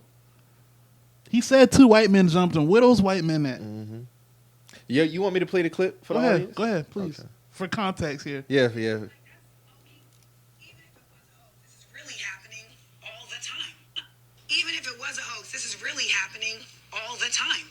And even if it was a hoax for the sake of bringing attention to this, then I'm like, that's low-key noble. Like, I'm at my wit's end about us censoring situations like this and wanting to make people have to pay. And it's like, Emmett Till's accuser was alive. Now we compare it to she's Emmett still Till. alive. Yep. And this young man died, and she announced that she was lying about it. They should have put the shackles on her that day, and she's walking around. So Cut that shit off. Cut that shit off. Because the fact that they applauded this, Yes. like that shit is People are stupid, man. that shit is strangely odd to me. Like for her to try to compare Jussie Smollett to Emmett Till, nasty. that's Disrespectful. nasty. So it's like this. If you, I said this before, if you agreed with any of that, please let me know so we don't have any type of contact with each other anymore. Especially regarding those. Especially regarding those this. topics. Yeah. Because You're at the end saying of the even day- if it was a hoax, it's still noble. A hoax can 'Cause it never. happens. It can never be noble. We live in a fact based society. We can never put a hoax on a level of shit that's really happening. especially some shit that didn't happen. That's a real yeah, situation. that's a real situation. You know what I'm bro. saying? Like, Like, shit like that happens. It happens. So if you're lying about that, you have to stand on the fact that you lied about that. Especially as a man. You're still a man A at the black end of the man. day. You lied about that, bro. Niggas really was like, damn, like you got jumped, bro. Like that shit crazy. Like what's going on? So then when the details start coming out, we pull away our support. Now all of a sudden, it's straight black men's fault. What kind of shit is that? Niggas was riding for that man when that shit came out. We was That's like, why I was damn, like, like- that's why I wasn't buying this shit. Then when the details came out, it was Like, a little sketchy, okay, bro. it's Like, sketchy. Like now we got questions. and So- then when the shit really wasn't starting, when a hate crime happens, bro, it's clear cut. It's no gray area. It was too much questions and the timing, and this nigga still had the noose on his neck when the cops got there. What? It was a whole bunch of there's bullshit going there's on. no black person, period, keeping a noose on willingly. Willingly, yeah. You're right. So I don't know where this shit came from, man. Amanda Seals got it. I mean, but you already know how I feel about her, so. She's trash. But saying this shit on the platform and then these people That's clapping about dangerous, it, bro. like, That's dangerous, bro. Shit wild. And the fact that she's even like allowed to be in these spaces and compare real shit like this, like Emmett Till and the not Emmett Till, like I'm mad she even pulled that. yeah, like that's nasty. that was nasty. That was very nasty. Like we to this day still feel like that bitch should be in jail. Like there's nobody ever said nothing about her not being shouldn't be his accuser being scot free. Like we collectively as a people feel like that. So for her to try to like minimize Emmett Till's situation to some fake ass jumping, like come on, bro. No. Get Amanda Seals out of here, man, please. Like, If that's your girl, if that's your man's, don't talk to me no more. I mean that shit. Like, I really do mean that shit. Like, if you feel like she has any type of sense within her, just don't have any type of contact with me. Please. yeah, man. Let's talk about this dunk contest, man. Yeah, man. Let's get onto something lighter than that bullshit. But yeah, man. This dunk contest is probably one of the best ones. Yeah, Like- arguably one of the best. Since 2016? 15? Was it 15 that Levine stole the Might show? be better, man. You think it's better than that Might one? be. They had like 2 dunk offs, man. Yeah, they did. I don't think Levine and Gordon went that long. No, they didn't. But the last night they came out. They came out and showed out. Mm-hmm. Derek Jones. That's his name. Shout out to Derek Jones. Did his thing. Shout out to Bam. He won the skills contest. Yeah. I don't know how the sir. fuck they let a 6'9" nigga win the skills contest. That's nasty. Bruh, nasty with it though. No, he's not like that on the court. That man is like that on the court. That nigga don't be handling no rock like that on the court. He don't does. got no post game like that. He's an athletic nigga.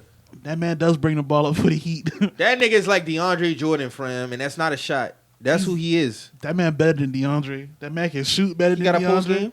Yeah. Yeah, he do. Do you? I don't think you watch bro like that. Like, They've already said that for him to be a big at the size that he is at, that it's How tall is he? like 6'9", yeah, 6'10". you know what I'm saying? Like he's Okay. but he's playing the center position, which again we got rid of Hassan Whiteside, which was supposed to be. I always felt like he was more of a dog than Hassan though. 100, me too, and that's why when we Oh, that's proof in Portland right now. 1000%. Yeah. 1000%. He Talk looked about good that. when he first got to Portland though. I ain't gonna I got lie. a little rant I'm gonna go on later, but go ahead. Yeah, continue. but just for his size and able to get up and down the court at that position of a center, that's what they're saying. Like he's a rare breed when it comes down to this shit. Like the science of this shit of, I mean, most bigs as centers are fucking huge. They're like damn near 7 foot tall. You know what I'm saying? And cannot handle the fucking ball. That man He be can do bringing it the all. ball. They run an offense to him sometimes. I can't really say he don't got no ball handling skills. That man be bringing that ball up. I can't really, argue that. But yeah, shout out to Bam. Shout out to Derrick Jones. My favorite dunk was I got two. The reverse between the legs and the shit Aaron caught off the side and he spun. Like, that shit was wild. Like, Yeah, that was crazy. They say he did that 2016, but I was like, I don't care. That shit's still fire. Somehow when he brung it down. Yeah, it's a full extension 360 windmill. Yeah, like yeah. that shit is crazy. That shit is crazy. That's a fire ass dunk, bro. 1000%. What the fuck was Dwight Howard doing though? Why was he there? That's why I said niggas should not have been in the dunk. Why was he there? That first dunk he did made no sense. It made no sense at all. Nigga smiling. I'm like, dog, get the white out of here, man. Yeah, shout out to Derrick Jones Jr. That was the greatest dunk in dunk contest history. Niggas saying I caught up in the moment. I wouldn't argue that. That dunk was fire. And niggas be trying. Yo, niggas is funny, bro. Like, niggas be complaining about like the craziest shit. I'm like, y'all do know Vince Carter did the same dunk twice in his 2000 dunk contest, and nobody said nothing. Like, he definitely did. He definitely did. He did it running up, and then he did it right under the goal. Like, he took one step and did the 360 windmill again, and niggas didn't say nothing. So, I don't care if a nigga do the same dunk. What I will say, though, is I don't feel Aaron Gordon was robbed because he did the same dunk that Derrick Jones Jr. did. But based off of how they judged, I would have gave it a tie. There's no way them niggas should have had another dunk off after that. I would have been happy with a tie. Yeah, get them boys a tie, man. Get them boys a tie. Aaron said he done with that shit, though. That's cool. Hey, man. He got it in his light skin bag, man. After that shit, like, come on, like bro. a waffle color nigga. 1000%. 1000%. You got too much bounce not to be in this shit. I think he'll do it again. Maybe not next year, but he'll do it again. Zion and Ja got to do it. Ja said, nah. Somebody tweeted, it was like, we need Ja and Zion in the dunk contest next year. That nigga quoted that shit and said, nah. I don't know why niggas don't want to do This this shit whack. I hate when niggas turn down the dunk contest, man. I said, this is my only knock against LeBron. LeBron should have got that shot out the way rookie season. Yeah, man. Like, dog, do this shit, man. Just go ahead and do it. Niggas be teasing and doing all these fly ass dunks in game, but don't want to do a dunk contest. Shit whack. It's just dumb. Grossly whack. Entertain your fans, though. Like, Dame Lillard had zero stage presence, my nigga. Zero. Why was he performing? Because he's a rapper. And this first time they had a rapper like in the NBA, like do his thing. He got an album, so. But that nigga's stage presence is horrible. Had brought Lil Wayne out, brought Jeremiah out. I was like, yo, what the fuck going on right now? But that nigga's stage presence is trash. It is trash. It is trash. I don't think that groin injury must have got that nigga limping or whatever. But that nigga, like, you a little bit too laid back on the stage, my nigga. Like, you got to get into it. Like, play to the crowd, do something. Like, rap your lyrics. Like, rap your lyrics, nigga. Bro was performing like he was on Love and Hip Hop.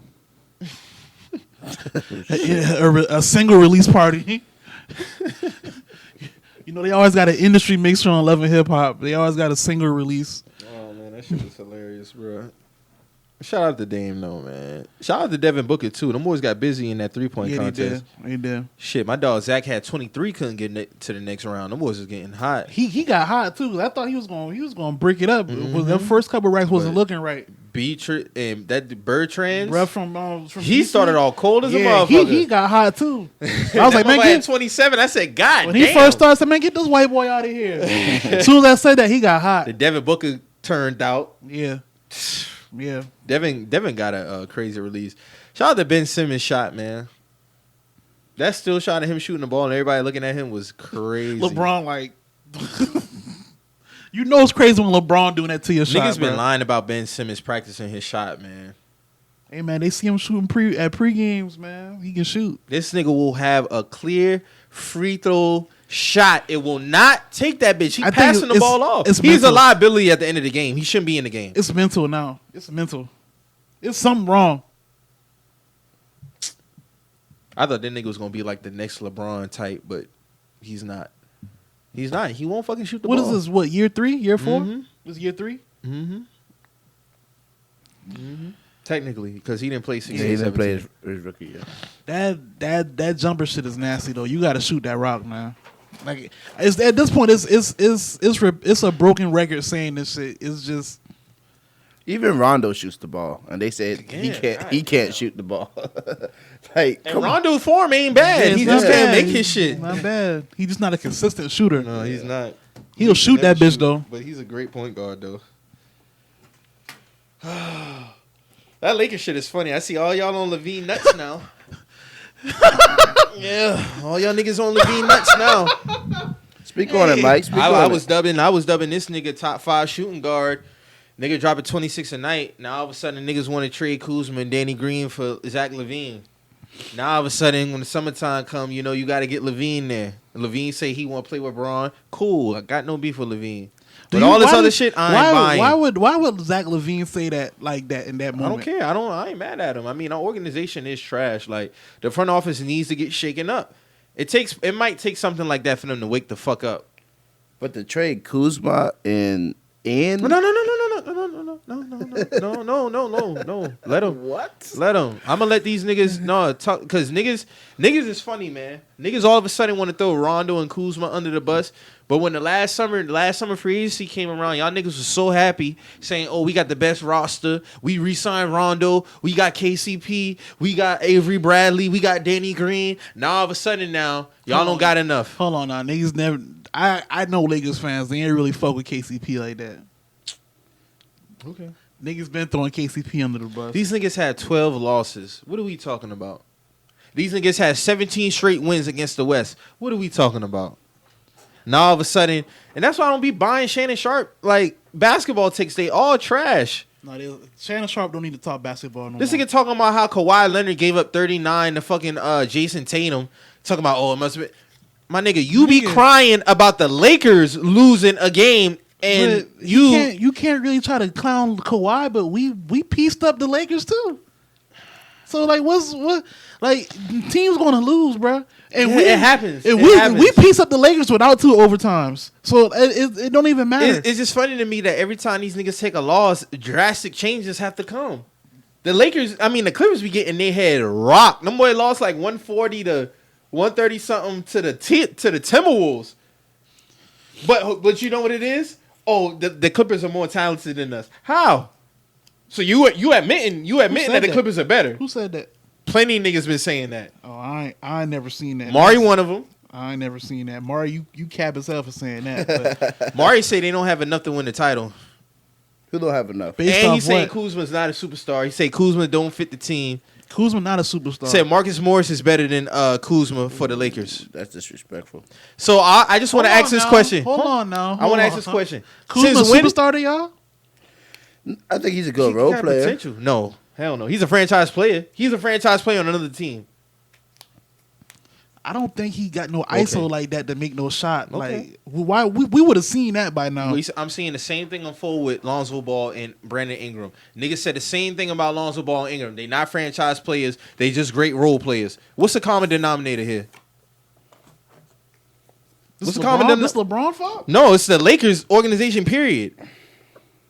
It's the Lakers organization, period. Anytime you go there and you're supposed to be the quote unquote like the third wheel, you automatically get casted out as trash. All right, so LeBron not so much because because when you play with LeBron and you're the third wheel, you're gonna be automatically cast as scapegoat. But I'm not really gonna put this too much on him. It's Laker fans have always been like this. So Kuzma's supposed to be the third wheel. That's what you saying? Yeah, he's the third highest scorer on the team, but they're acting like his production is not enough. But they average 114 a game. So AD and LeBron must be putting up 57 a night. They be balanced. Exactly. That's my point. But So since when has Darren Collison and Marcus Morris been viable pieces on a championship team? Add over Kuzma and Rondo? I honestly feel if we have Marcus Morris right now, we'd be like dumb and dumb. I've been saying that. I wish we never got rid of Marcus Morris. Yeah, that was stupid by y'all. Niggas want Iggy over fucking Kuzma and Rondo. Iggy ain't doing shit in Miami. He's not. You're 100% he just got right. there. Yeah. I can't really judge that. We just got there. Playoffs ain't hit yet. He gonna be an Jay X Crowder factor. is going to be a better fit than Iggy. He's a dog. I like that. And he can shoot. But this whole Kuzma shit, that's why I hope he get away. Just so But he what's can the prove point them of wrong. even? Why would you let go of Brandon Ingram and not Kuzma. Like if that's the whole To goal, me, they're even. hell no, Nah. hell no. Okay. Okay. Brandon Ingram is a few flights up on Kuzma. 100%. Based off what? Everything. He got a better game overall. His game is better. We saw it last year. Kuzma has shown in games this year that, and especially in big games, that he can get busy. So this notion that I don't know what niggas want from him. He averaging 14 off the bench. That ain't bad. Could it be a little bit better? Yeah. But they still averaging 114 a game. So that means that obviously the scoring is balanced. Your team you can't not have the pieces and average 114 a night. You just can't not do that. That don't make sense. So if they lose to the Clippers, I don't want to hear shit. It's just I don't know. Braun said they have enough right now. So what we talking about? I don't know. That's what I'm saying. Niggas is funny. Now they talking about Zach LaVine. Now y'all want Zach LaVine? I If mean, that's the case, then Kuzma and Danny Green is not enough for LaVine if we being real. We just said. I mean, Bless you. we only talking about Zach LaVine because he obviously said what he said. Bless you. You know what I'm saying? And even him saying that's kind of wild to me because it's like, why you wait till All-Star Weekend in Chicago to say this? Like, that's crazy to me that You know I'm a ride regardless. I don't give a fuck who they. Oh, of course I'm not. Yeah, but I'm just saying like the timing of that. You know what I'm saying? That was Some of them jokes was funny though. Niggas say he putting up 25 just to audition for another team. That was hilarious. I said I'm niggas. Then I saw that. the other one that said Zach LaVine realizing that Kuzma putting it up like 3 points a game in sunny LA while he putting up 25 and hearing shots down the block. He got to go to sleep to gunfire. Yeah, that shit was hilarious. I ain't gonna lie. Hey man, But y'all niggas want Zach LaVine now. I just think that's funny.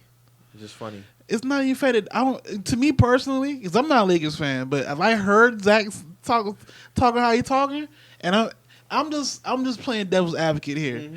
If I'm already feeling a way towards Kuzma, which I probably wouldn't. The only thing I would probably have against Kuzma is that You talking about if you're a Lakers fan? yeah, if I'm a Lakers fan, Okay. you know what I'm saying.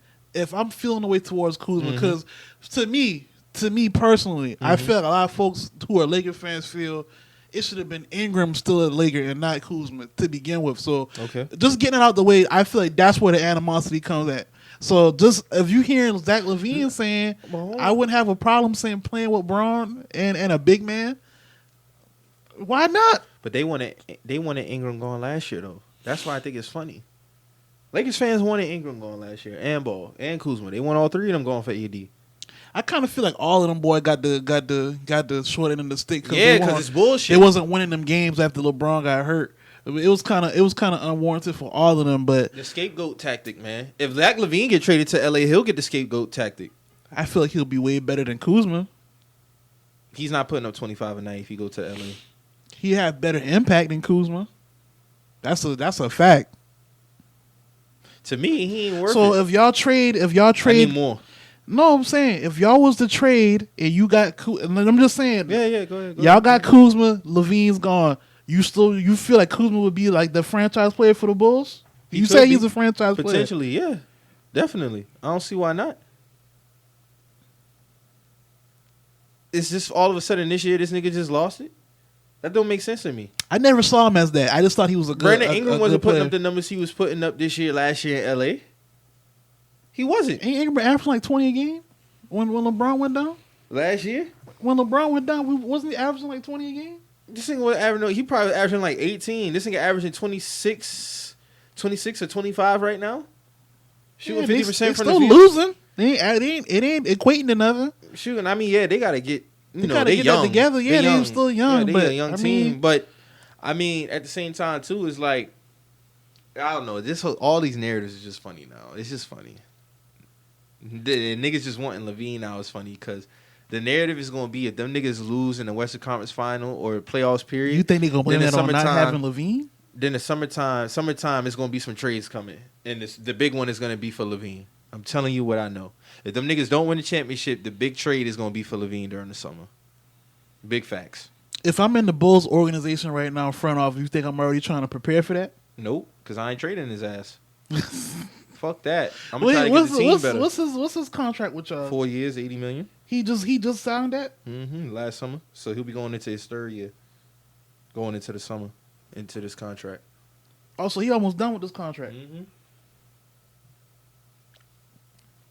I know, Mike. If I'm the Bulls, I'm keeping him. Why the fuck I'm gonna trade Levine for?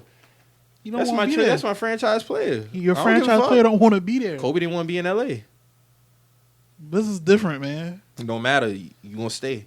If I'm there, if I'm in the front row, you staying, nigga. I don't give a fuck. What you talking That about? man We don't gonna figure this shit out. He don't want to play there. That's fine. You still don't want to play there. You putting up 25 a night. Don't look like you don't want to be here. I mean, nigga, who else putting up 25 a night though? Yeah, that's what I'm saying. Laurie Marketing has let me down big time, bruh. I feel bad defending that nigga. What's up with your boy from UNC? Is he even Kobe starting? White coaching. All this shit is coaching. Most of it is players, and some of it is coaches. Is he More even so getting any coaching. more run? Like, He be coming off the bench. why? Exactly, coaching. Coaching. Who's starting point guard? Chris Dunn. Why? No, Chris Dunn don't start. Tom Sanaransky. Why? I don't know. Length, I guess. I don't know.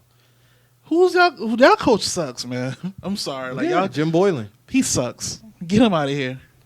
But it's an organization thing. Yeah. Bulls organization been trash for going on 22 years now. 22 years. We had a little window where Derrick Rose was getting busy and then the shit tailed off again. So I don't know what to say. It's going to take something like Zach saying that for them to wake the fuck up, fire guard packs. Like, get these niggas out of here, man. Like, this shit is getting annoying, bro. Bro, y'all head coach sucks, bro. Kobe White should be starting. He should have been starting. Man was on pace to be rookie of the year, bro. Like, Exactly. shit was wild, man. I don't get it. Like we don't even hear Kobe White name no more. Mm-mm. Like them first 3 weeks, that first month of the season, bro, been getting busy. Now, it's out of here. Shit whack, bro. I don't get it. So you got anything else, man? That's it? Let me look at my Pokedex, man. Don't got nothing else, brother. Jason Tatum dropped 39 on them, boy. Hey, my dog here, man. Tatum here, man. Hey, shout out to the Brotherhood for blessing me with Jason Tatum, man. You're welcome. I got a potential superstar on my hands right now. Him and Jaylen Brown, once they figure out that, a lot of niggas can't guard them as a tandem, it's a wrap. I'm sticking with that. Shout out to them boys, too, man. Them boys be doing their thing. Jaylen Brown, Tatum. Hey, I like that. I like that little scheme that we do at Tatum when we let the point guard bring the ball up and Tatum swing to that middle of the key. It based like an island. I like that little scheme. Man, my dog about to eat whenever he come across that when he come off that pick, bro. We need to just fast forward to the playoffs, bro. Yeah, I do. haven't anticipated a playoffs in a long time. I'm talking about anticipating a playoffs because so much is on the line and so much things have been said. Because I know for a fact if the Clippers lose, a conversation gonna be had to have. If the Lakers lose, a conversation gonna have to be had. What's the conversation? It depends on how they lose. Now, if them niggas go out swinging, I really ain't gonna have no conversation about either team. If it goes 7 games and it's just two Titans going at each other, I'm not mad at that. But if one team lose a certain way, if the Lakers lose 4-2, a conversation gotta be had. if the Clippers lose 4-2, a conversation gonna be had. What's the conversation? Because like you say, we Paul have George. Okay, all right. I just wanted to get to that. Paul George, definitely. Right. Yeah, you got everything that you wanted now, nigga. It's time to step up. I ain't giving no passes. I just wanted to hear that from you directly. Yeah, facts. I want to know what would the conversation around the Clippers be. This shit go both ways. I ain't got no picks. That's why I don't be giving Dame Lillard no passes. That nigga been killing. But I see the temperature on the TL when it comes to Dame Lillard. And What's niggas, the temperature with Dame? Niggas give Dame a pass because he's a nice guy. And granted, Dame, this is why I say when I tell niggas, if a nigga balling, say he balling. But don't nitpick on the nigga who balling but losing. Because Dame is balling and losing. So this nigga putting up same numbers Harden doing. He draw fouls same way Harden draw fouls. It's just that niggas don't like Harden. And they feel like he shoot more free throws per game. This nigga shoot 4 more free throws a game. He draws fouls like Harden draws fouls? Facts. Everybody try to draw fouls, fam. That's why I don't be understanding He niggas. don't draw fouls I've been like watching Harden basketball draw fouls. since 96. And niggas, he do it at a higher volume. Or he might do it in a way that niggas don't like. He don't draw fouls like Harden draw fouls. Do he man. draw fouls? Who, Dame? Do he try to draw fouls? I mean, I wouldn't say that he doesn't, but Okay. like he don't do the shit that Harden does, man. Okay, so my whole thing with Harden is he don't have to do the shit that he does to be the player that he is. Okay, so scoring wise, what's the difference between Dame and Harden? It ain't no difference. They both They fill it both up. efficient. They both fill it up. Exactly. Like this, my thing has never been. But Harden, when are we gonna have the conversation if we're gonna have the conversation about Dame Lillard not doing what the fuck he's supposed to do in the playoffs? I've already had this conversation. The nigga got swept in the first round. I killed him. He went out when he went out last year. I killed him. Like I had this conversation with Dame. I fuck with Dame, but Dame has been a letdown in the playoffs too. Like I don't stray away from that. Dame has been a letdown in the playoffs. But more so, Paul George gonna have to do his thing this year because now you really ain't got no. Yeah, excuses. you got playoff time. Paul George better wake the fuck up. 1000%. I say this: if either team lose 4-1 or 4-2, and them niggas getting their head bust, yeah, it's gonna be some heavy words gonna be had. conversation, bro. Like facts. And I'm not saying you can't come back next year and get it done, but for that season, This was you the gotta year. wear that. Yeah, because it's open. KD not here. You see what I'm saying? Like, it's gonna be different next year. Yeah, it's gonna be different. Clay not here. The Warriors. You see what I'm saying?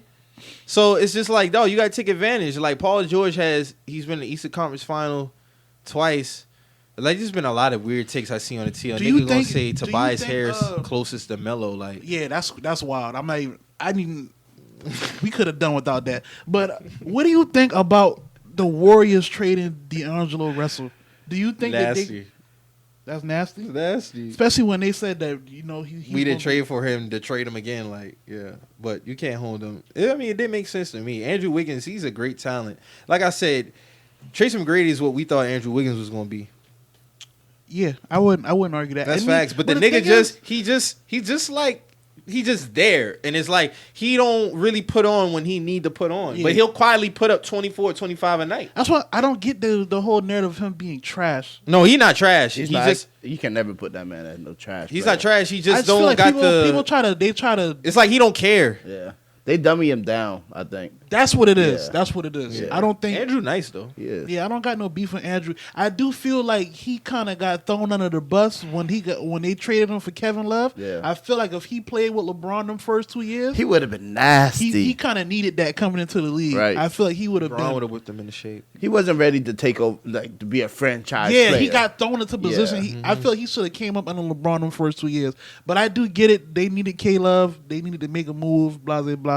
It's business. Yeah. So and what's the center name at Timberwolves? Is Cat.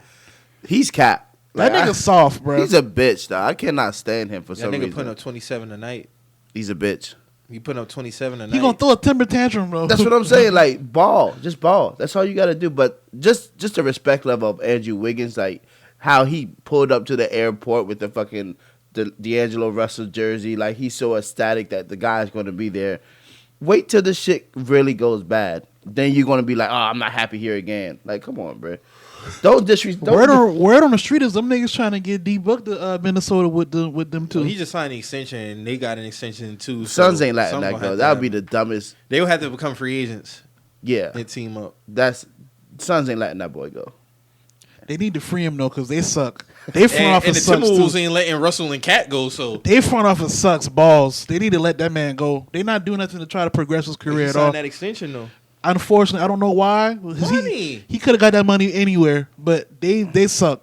That front office in Phoenix sucks. Sorry, Dale. Lydell, your team sucks, bro. I'm right there with you, Dale. Simple put, bro. Their front office sucks. Like they do. Yeah. But I think it's gonna be interesting to see this. I mean, All Stars is like the halfway mark, so it's gonna be interesting. It's gonna pick up the second half of the season. Yeah, it's gonna be interesting to see how this shit plays out. Oh, they traded Andre Drummond to Cleveland. That's nasty. That's nasty. Where dying souls go nowadays. That's nasty. Yeah. That's purgatory. Yeah, and people, that's crazy. I don't know what is Kevin Love hurt. He play. Okay, I seen him in suits and shit recently. I think he might be like having a little injury right now, but he been playing. He been playing lately. Gotcha. Yeah, I don't know about their point guard though. What's his name? Colin Sexton. Yeah, he young man. He hard headed man. He hard headed. You didn't see that. You didn't see that tantrum that Kevin Love had against during the game. He was like, I guess he was telling him he need to do something, and Colin wasn't listening to him. So they passed Kevin Love the ball, and that nigga just threw the ball and walked to the bench like immediately. He threw the shot. that shit hard as a bitch. Yeah, he threw that shit hard as fuck. And he just walked. Because he was just dribbling. So Kevin walks up to get He gets the ball. Like he yelling. He's like, bruh. And then Yeah. he takes it and like he does like a bounce pass at his teammate feet. The other player like Yeah. he fed up. And he just walked straight to the bench. Kevin Love's ready to get out. He's ready to get out of Yeah, Cleveland. he said he wanted to stay. That's on him. Yeah, I mean, he got him a ring. He good. Is that it though? I mean, that shit has to suck. Like as a man, You know you want to get your head kicking every night. yeah, But Cleveland is Cleveland though. So that's true. Cleveland is without That's LeBron. true. It's like what are we talking about? I mean, that's a lot of teams though. But I can't really say a lot of teams. The Heat still. The Bucks came up because of Giannis, so Yeah. you got to just hit. You got to strike gold with somebody, man. Develop somebody. Giannis wasn't Giannis all his years in Milwaukee. They drafted him as a skinny teenager. At 16, 15. No, he wasn't that young, Drew. Yeah, he was working. He was he was working, working out with them. Yes, he he was was. working Working, out. but he didn't get drafted Yeah, he until didn't- Nah, not 2013. They drafted. already but had. yeah, They already had. They knew their they wanted him though. They knew they 1000%. wanted Yeah, him. but they didn't know he was going. Nobody knew Giannis was going to be what he was now. Nobody knew that. Bro, don't tell me know. right now when Giannis was playing 2013, 14, I didn't think 15, so. you okay. I didn't think so. I'm Okay. just I being saw. honest. I'm just going to Let's say be real. personally for myself. Nobody saw him being an MVP player that he is now. Nobody. I didn't even see him being as built that he is. Exactly. I just saw. I saw a him being a role player. A young guy getting work and getting looks by an NBA team. That's Bro, he's that's Kawhi Leonard. fair. But He's that's- Kawhi Leonard career. Let's be real. He's Kawhi No. Leonard and what you mean? His career aspect, the career paths, under the radar guys Oh, right. came up to be MVP caliber type players. They developed their game. Nobody knew Giannis was going to be what he was. If they is, they lying. I Facts. sure as hell didn't. When I first seen this thing, I was like, "Where the rest of his body at?" right. To be honest with you, Pacers could have had Kawhi Leonard, but nobody knew what he was. They drafted somebody before this. No, they traded him. They drafted and traded him. That has to suck. I mean, I can't be mad because at the time they had Danny Granger and Paul George. Yeah, and Granger was killing there. So Nigga was nice. that was Granger's team. Nigga was nice. Paul Granger George was is what killing. Granger was supposed to be. Yeah. What the fuck happened to him? He Hurt. got hurt and his leg Never never got bounced back? back. Oh, yeah, okay. I remember that. I fuck with Danny Yeah, Granger. me too. I had him on my fantasy team. And then Paul George went to back-to-back Eastern Conference Finals as the man. So, that was that on that. Yeah, I think it's gonna be interesting to see these playoffs though. But who y'all see winning this whole thing? Same thing I always say. Lakers. This is the Lakers' year. Damn. They got the pieces, bro. The only way. So who's coming out the East? The Clippers should come. It's either the Clippers or the Lakers winning the chip, and then probably the Bucks. Those are the 3 championship winners I got. That's how I'm going. I'm going Lakers, Clippers, Lakers, Bucks. Clippers, Bucks, Celtics. Where's Miami at in any of that? Y'all don't see that happening? Lakers, Clippers, Bucks, Celtics. All right. Unless y'all pull like a Warriors, like get in the playoffs and go on this crazy run for because y'all chemistry ain't really have shown in the playoffs yet. You got a lot of young guys who haven't been on that stage. I think yet. Tyler Hero's about to fucking light this shit up. in He's the a rookie, playoffs, bro. so he gonna have to learn. I'm But- not saying that it Yeah. can't happen Nah, because but- the Warriors did it. Yeah, but But also you got a I gotta vet see it coming happen. off. You got a vet like Dragic coming off the bench. Can y'all imagine the conversation on the TL if either the Clippers or Lakers like face each other and one team get blown out in the series? Like Twitter gonna be in a fucking frenzy, bro. I know I'm clocking in. Either way, I'm clocking in. So Stan, be ready. Reggie, be ready. Like I'm clocking either way. The slander, Reggie's so the slander Yeenie is getting gassed up. Reggie's so jokey, bro. The slander Yeenie is getting gassed up, bro. That's all I'm saying. And Reggie, when I posted Charlie Clip's emotional clip, I'm not literally saying you're emotional. It's just it's 50% funny and 50% of me fucking with, like. I know you're not really emotional. 50% of that shit I do feel like you are. 50% I'm just fucking with you. But I do know if them niggas go out in the playoffs, you gonna be hurt. You already told me you gonna be sick, so I feel you. Yeah. Hey, Mike. You Giannis too, man. Giannis, you probably gonna be back-to-back MVP. That's why I want to have a conversation with niggas about like, you can ball and not win. You see what I'm saying? But what do y'all hold more weight on? A nigga balling or a nigga winning the chip? Because a lot of niggas ball, they ain't win no chip. That's true. You see what I'm saying? It's to me, it's balling. What you do when you be on these pivotal moments, I hold that too. Because you could go out And winning blazing and chips. lose. Yeah. Like Horry. You could go out blazing and lose. Because Horry was on. Yeah, you can go out blazing and lose. And You Yeah. can also be on that stage to go out blazing It's and how you possibly lose. win. Yeah, it's how you lose. So Giannis, there's no way he should have lost 4 straight to the Raptors last year. But I Oh, got to no. give credit to the Raptors. Nah, they came back. Yeah. 0-2, but Giannis? Yeah, man. Yeah. What you about to say, Drew? No, I was saying like Robert Horry. He had pivotal moments on those championship teams, definitely in the playoffs. Big shot, Bob. Yeah, you know what I'm saying? So, and then when people are like, oh yeah, he just was hopping teams and got lucky winning rings, like, nah, nigga. Nah, they brought him there for a reason. 1,000%. Nah, that 2005 Spurs ship, he played a big role in that bitch. It wasn't. I never. Because I remember that game 6 and that game 5 in Detroit. Boy, he Yeah. closed that game and out in OT. I wouldn't say Ori was jumping teams. Like Ori was a vital piece. Like they knew what they was bringing him there for whenever he came. Mm-hmm. Like he ain't like he just been a team hopper. Yeah. So we'll see. We'll see what happens. But I would be surprised if the Bucks. I just gotta see the Bucks do it. They got the best record in the league, just like they did last year. What are you gonna do with it this time around? Like you should run through the East, probably except for through Boston, because the Sixers ain't got it. The Sixers just don't got it. They don't got it. Miami, I don't know. I feel like the Bucks matchup and length is a problem for y'all. Am I wrong in that assessment? You said what? I feel like the Bucks' length is going to be a problem for y'all in their experience. Like Jimmy Butler, cool, but let's be real, bro. I done been through a couple of playoff runs with Jimmy Butler, man. He just ain't. He ain't that guy, man. I just need him to be ice cold, bro. Like that's just it. He has this shot right now to be the face of South Beach. He has this shot. I just don't see them beating the Bucks 4 times, man. I can see it though. I can see it. I'm sorry, y'all. I see this shit. I see this shit. You supposed to see it. Though. That'd be some Cinderella shit if y'all win the chip. That should be beautiful. That'd be some Cinderella type shit. Be Pat like Riley would He- definitely go down as the greatest of one of the all times coaches. He already Well, did. at all. No. He- Well, I'm saying like after the Right, LeBron right. era. You know what I'm saying? And Because- shout out to Nick Nurse too. I got to give Nick Nurse his credit. 100. He got the Raptors better record than they was last year, and they won like 15 straight. Like he doing his thing. He got Siakam out here putting up 26 a night. I didn't know Siakam was gonna be like that. So Nobody did. damn, I didn't even mention the Raptors in this whole spiel. Yeah. They might do Yeah. something.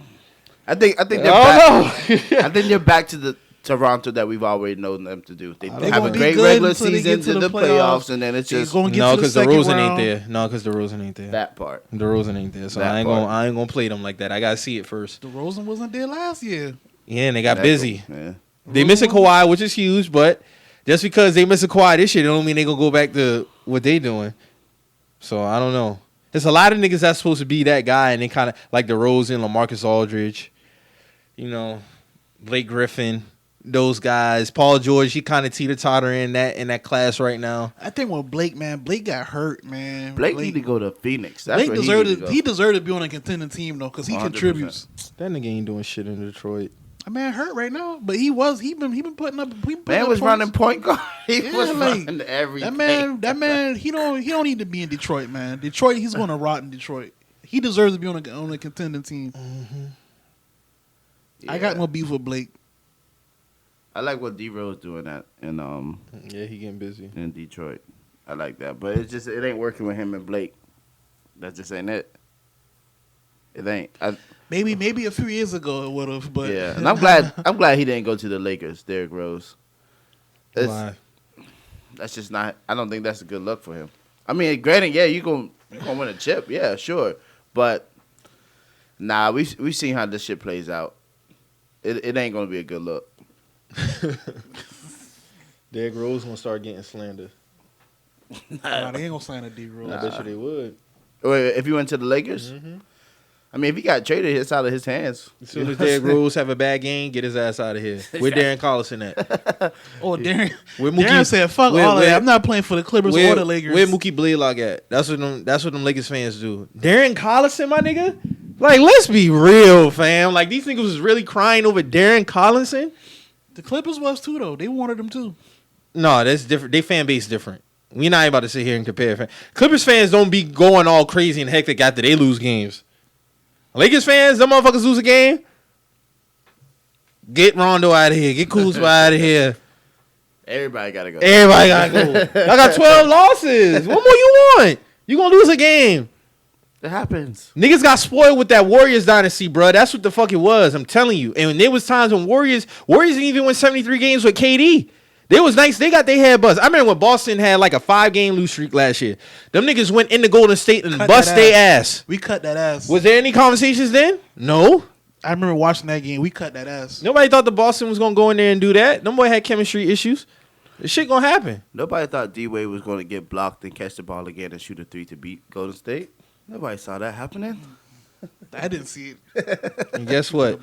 They got them another chip, back-to-back chips. Oh, we ain't talking about the John Morant thing. What's John Morant? John Morant, Steph Curry, and Iggy. Oh, yeah. Let's touch that real quick, then we can get up. Yeah. I got no beef with John Morant going at them niggas. I saw Lou Will was tweeting, you got to respect the OGs, but at the same time, Fuck them niggas. I'm all for getting old niggas the fuck up out of here. 1,000%. I'm all for that shit. 1,000%. So, I mean, Iggy want to say he ain't got no beef with them. It was more of a front office mishap or whatever. He never had no problem with them. It was already discussed that he wasn't going to play. Cool. Now Steph want to insert himself in this shit and post whatever he want to post. Nigga, post why y'all really won them rings though. That's what y'all did. That's it. What can you say? Nothing. The facts are the facts. Carrie, get your light skinned ass on now. This dark skin business. Yeah. 100%. Get your ass on somewhere, bro. You want to post pictures and shit, nigga? That's got nothing to do with you. That shit was hilarious. They got nothing to do with you, nigga. Shout out to Ja, though. Shout out Ja Morant, man. Repping South Cac, man. Get these niggas the fuck up out of here, bro. Don't be trying to come at me crazy. I'll post why the real reason why y'all won them fucking rings, nigga. Oh, throw a little nugget in there. Reggie's the reason why niggas say that too. Huh? Because Reggie say if it ain't from Charleston, it don't matter. Oh, that was a big. We talk about the Ja Morant. That was a big thing. That was a big. I was like, damn, Reggie. Hey, I don't got no beef. I don't got no beef with niggas from Spartanburg or anywhere else in South Carolina. This my SC, thing was SC. when I say the Carolina thing, it be North Carolina and South Carolina. Now, growing up, to me personally, I've never seen nobody from North Carolina embrace South Carolina. So now all of a sudden, with the baby and them niggas taking off and shit, niggas want to rep both Carolinas. It's Carolinas now. Yeah. And that's cool if niggas want to do that, but let's not forget that it was never like that. You know what I'm saying? That's all I'm saying. The only one to really rep North and South Carolina from North Carolina was Petey. Yeah. He was the only one. When I used to go to North Carolina, when niggas would find you from South Carolina, it would kind of be like they from New York. Like they would kind of look at you crazy. Oh, for real? Like I'm just being dead ass. That's like, how it was hilarious. When I came down here, though. But you lived in North Carolina, so I'm not cap when I say this. No, man, dead ass. Like for me, it was never no type of Carolina unity like that. Besides P.D. Pablo. Yeah. Mm-hmm. So now when we got like these new niggas taking off and shit, and you got niggas, it's Carolina's. When you speak bad about the baby, now that's why Charleston can't blow up. He's not from here. So what we talking about? You know what I'm saying? Like, yeah, they pick and choose. Yeah, it's just you picking and choosing now. So I get what Reggie was saying, but if a nigga from South Carolina, I ain't got no beef with bro. Like him and Zion they killing. Like I got no beef with it. Yeah. It's a lot of. I'm always want to rep Charleston first now, but 100%. I'm gonna keep it. Jermaine O'Neal. We just was at Jermaine O'Neal old school. Like I was in Columbia the other day. We was by Eau Claire. I was like, oh, that's Eau Claire. Like KG. Yeah, KG. Yeah. He from Malden. Anthony Johnson. Yeah, he went to Chicago, but KG is a South Cac nigga. Like it is what it is. Like. I rep South Carolina, but Charleston, y'all know me. It's Charleston. So and let's not forget about the vets also, like Cherokee Diaz. She's from South Carolina. She is? Yeah. Oh, you talking about Miss Cleo. Yeah, Miss Cleo. Hold on, Cherokee from South Carolina? You're lying. Cherokee ain't from South Carolina, bro. What part of South Carolina she from? She not from Charleston? Drew lying. All right, you can't. Yeah, he lying. Ain't no way Cherokee from South Carolina. She's from somewhere in South. I don't know if it's Charleston. But she damn sure ain't from Charleston. I tell you that. They said back in the day she used to be out there popping. Out here and being from here is different. I know Miss Cleo used to be. No, she up the road. Yeah. Miss Cleo used to be in Charleston too, though. I know somebody that knock him off. What's the cutoff Salute. age from being from somewhere? Man, if you've been somewhere and you ain't been to that place in a good 10 years, you're not from there no more. No, what's the cutoff age? What you mean? Like if you move somewhere, say like 11 years old, are you still from that same place? I would say you grew up there. You grew up there your whole childhood up until you're going into a teenager. I can't say you not from there, but if if a nigga, say for example, like was like moved to Charleston at 10, 11 years old, but he stayed in Charleston the rest of his life. Is he from Charleston or is he from the city that he came from? Now, if you 30 and you still talk about, yeah, I'm from Cali, nigga. Nah, like, nigga, you grew up in California, but you're a Charleston nigga, bro. Gotcha. You know what I'm saying? Like, you can't still be, I'm from. When last time you been to Cali, my nigga?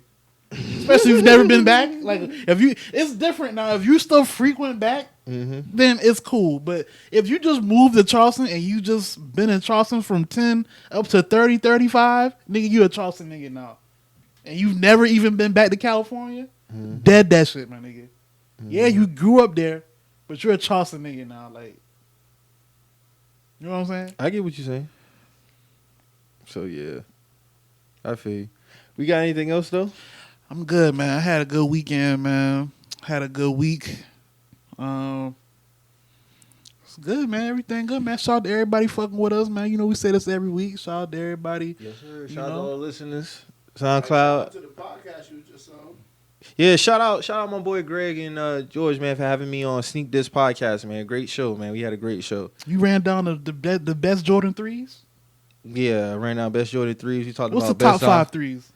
So I had what did I have? 5. I want to say niggas didn't like I had Do the Right Things in there, but I feel like that was a Do real the Right dope Things shoe. top 5. Yeah, so that was a dope sneaker. Hold on, I got it right here. Yeah, niggas didn't like the fact I had to do the right thing. Do the Right Things is top 5 threes, bro. Period. So number 10, I had Cool Grey 9 Flip, 8 Black Cat, 7 the Souls, the Korean Souls. 6 I had Those are True nice. Blue, and then I want to say what else I had.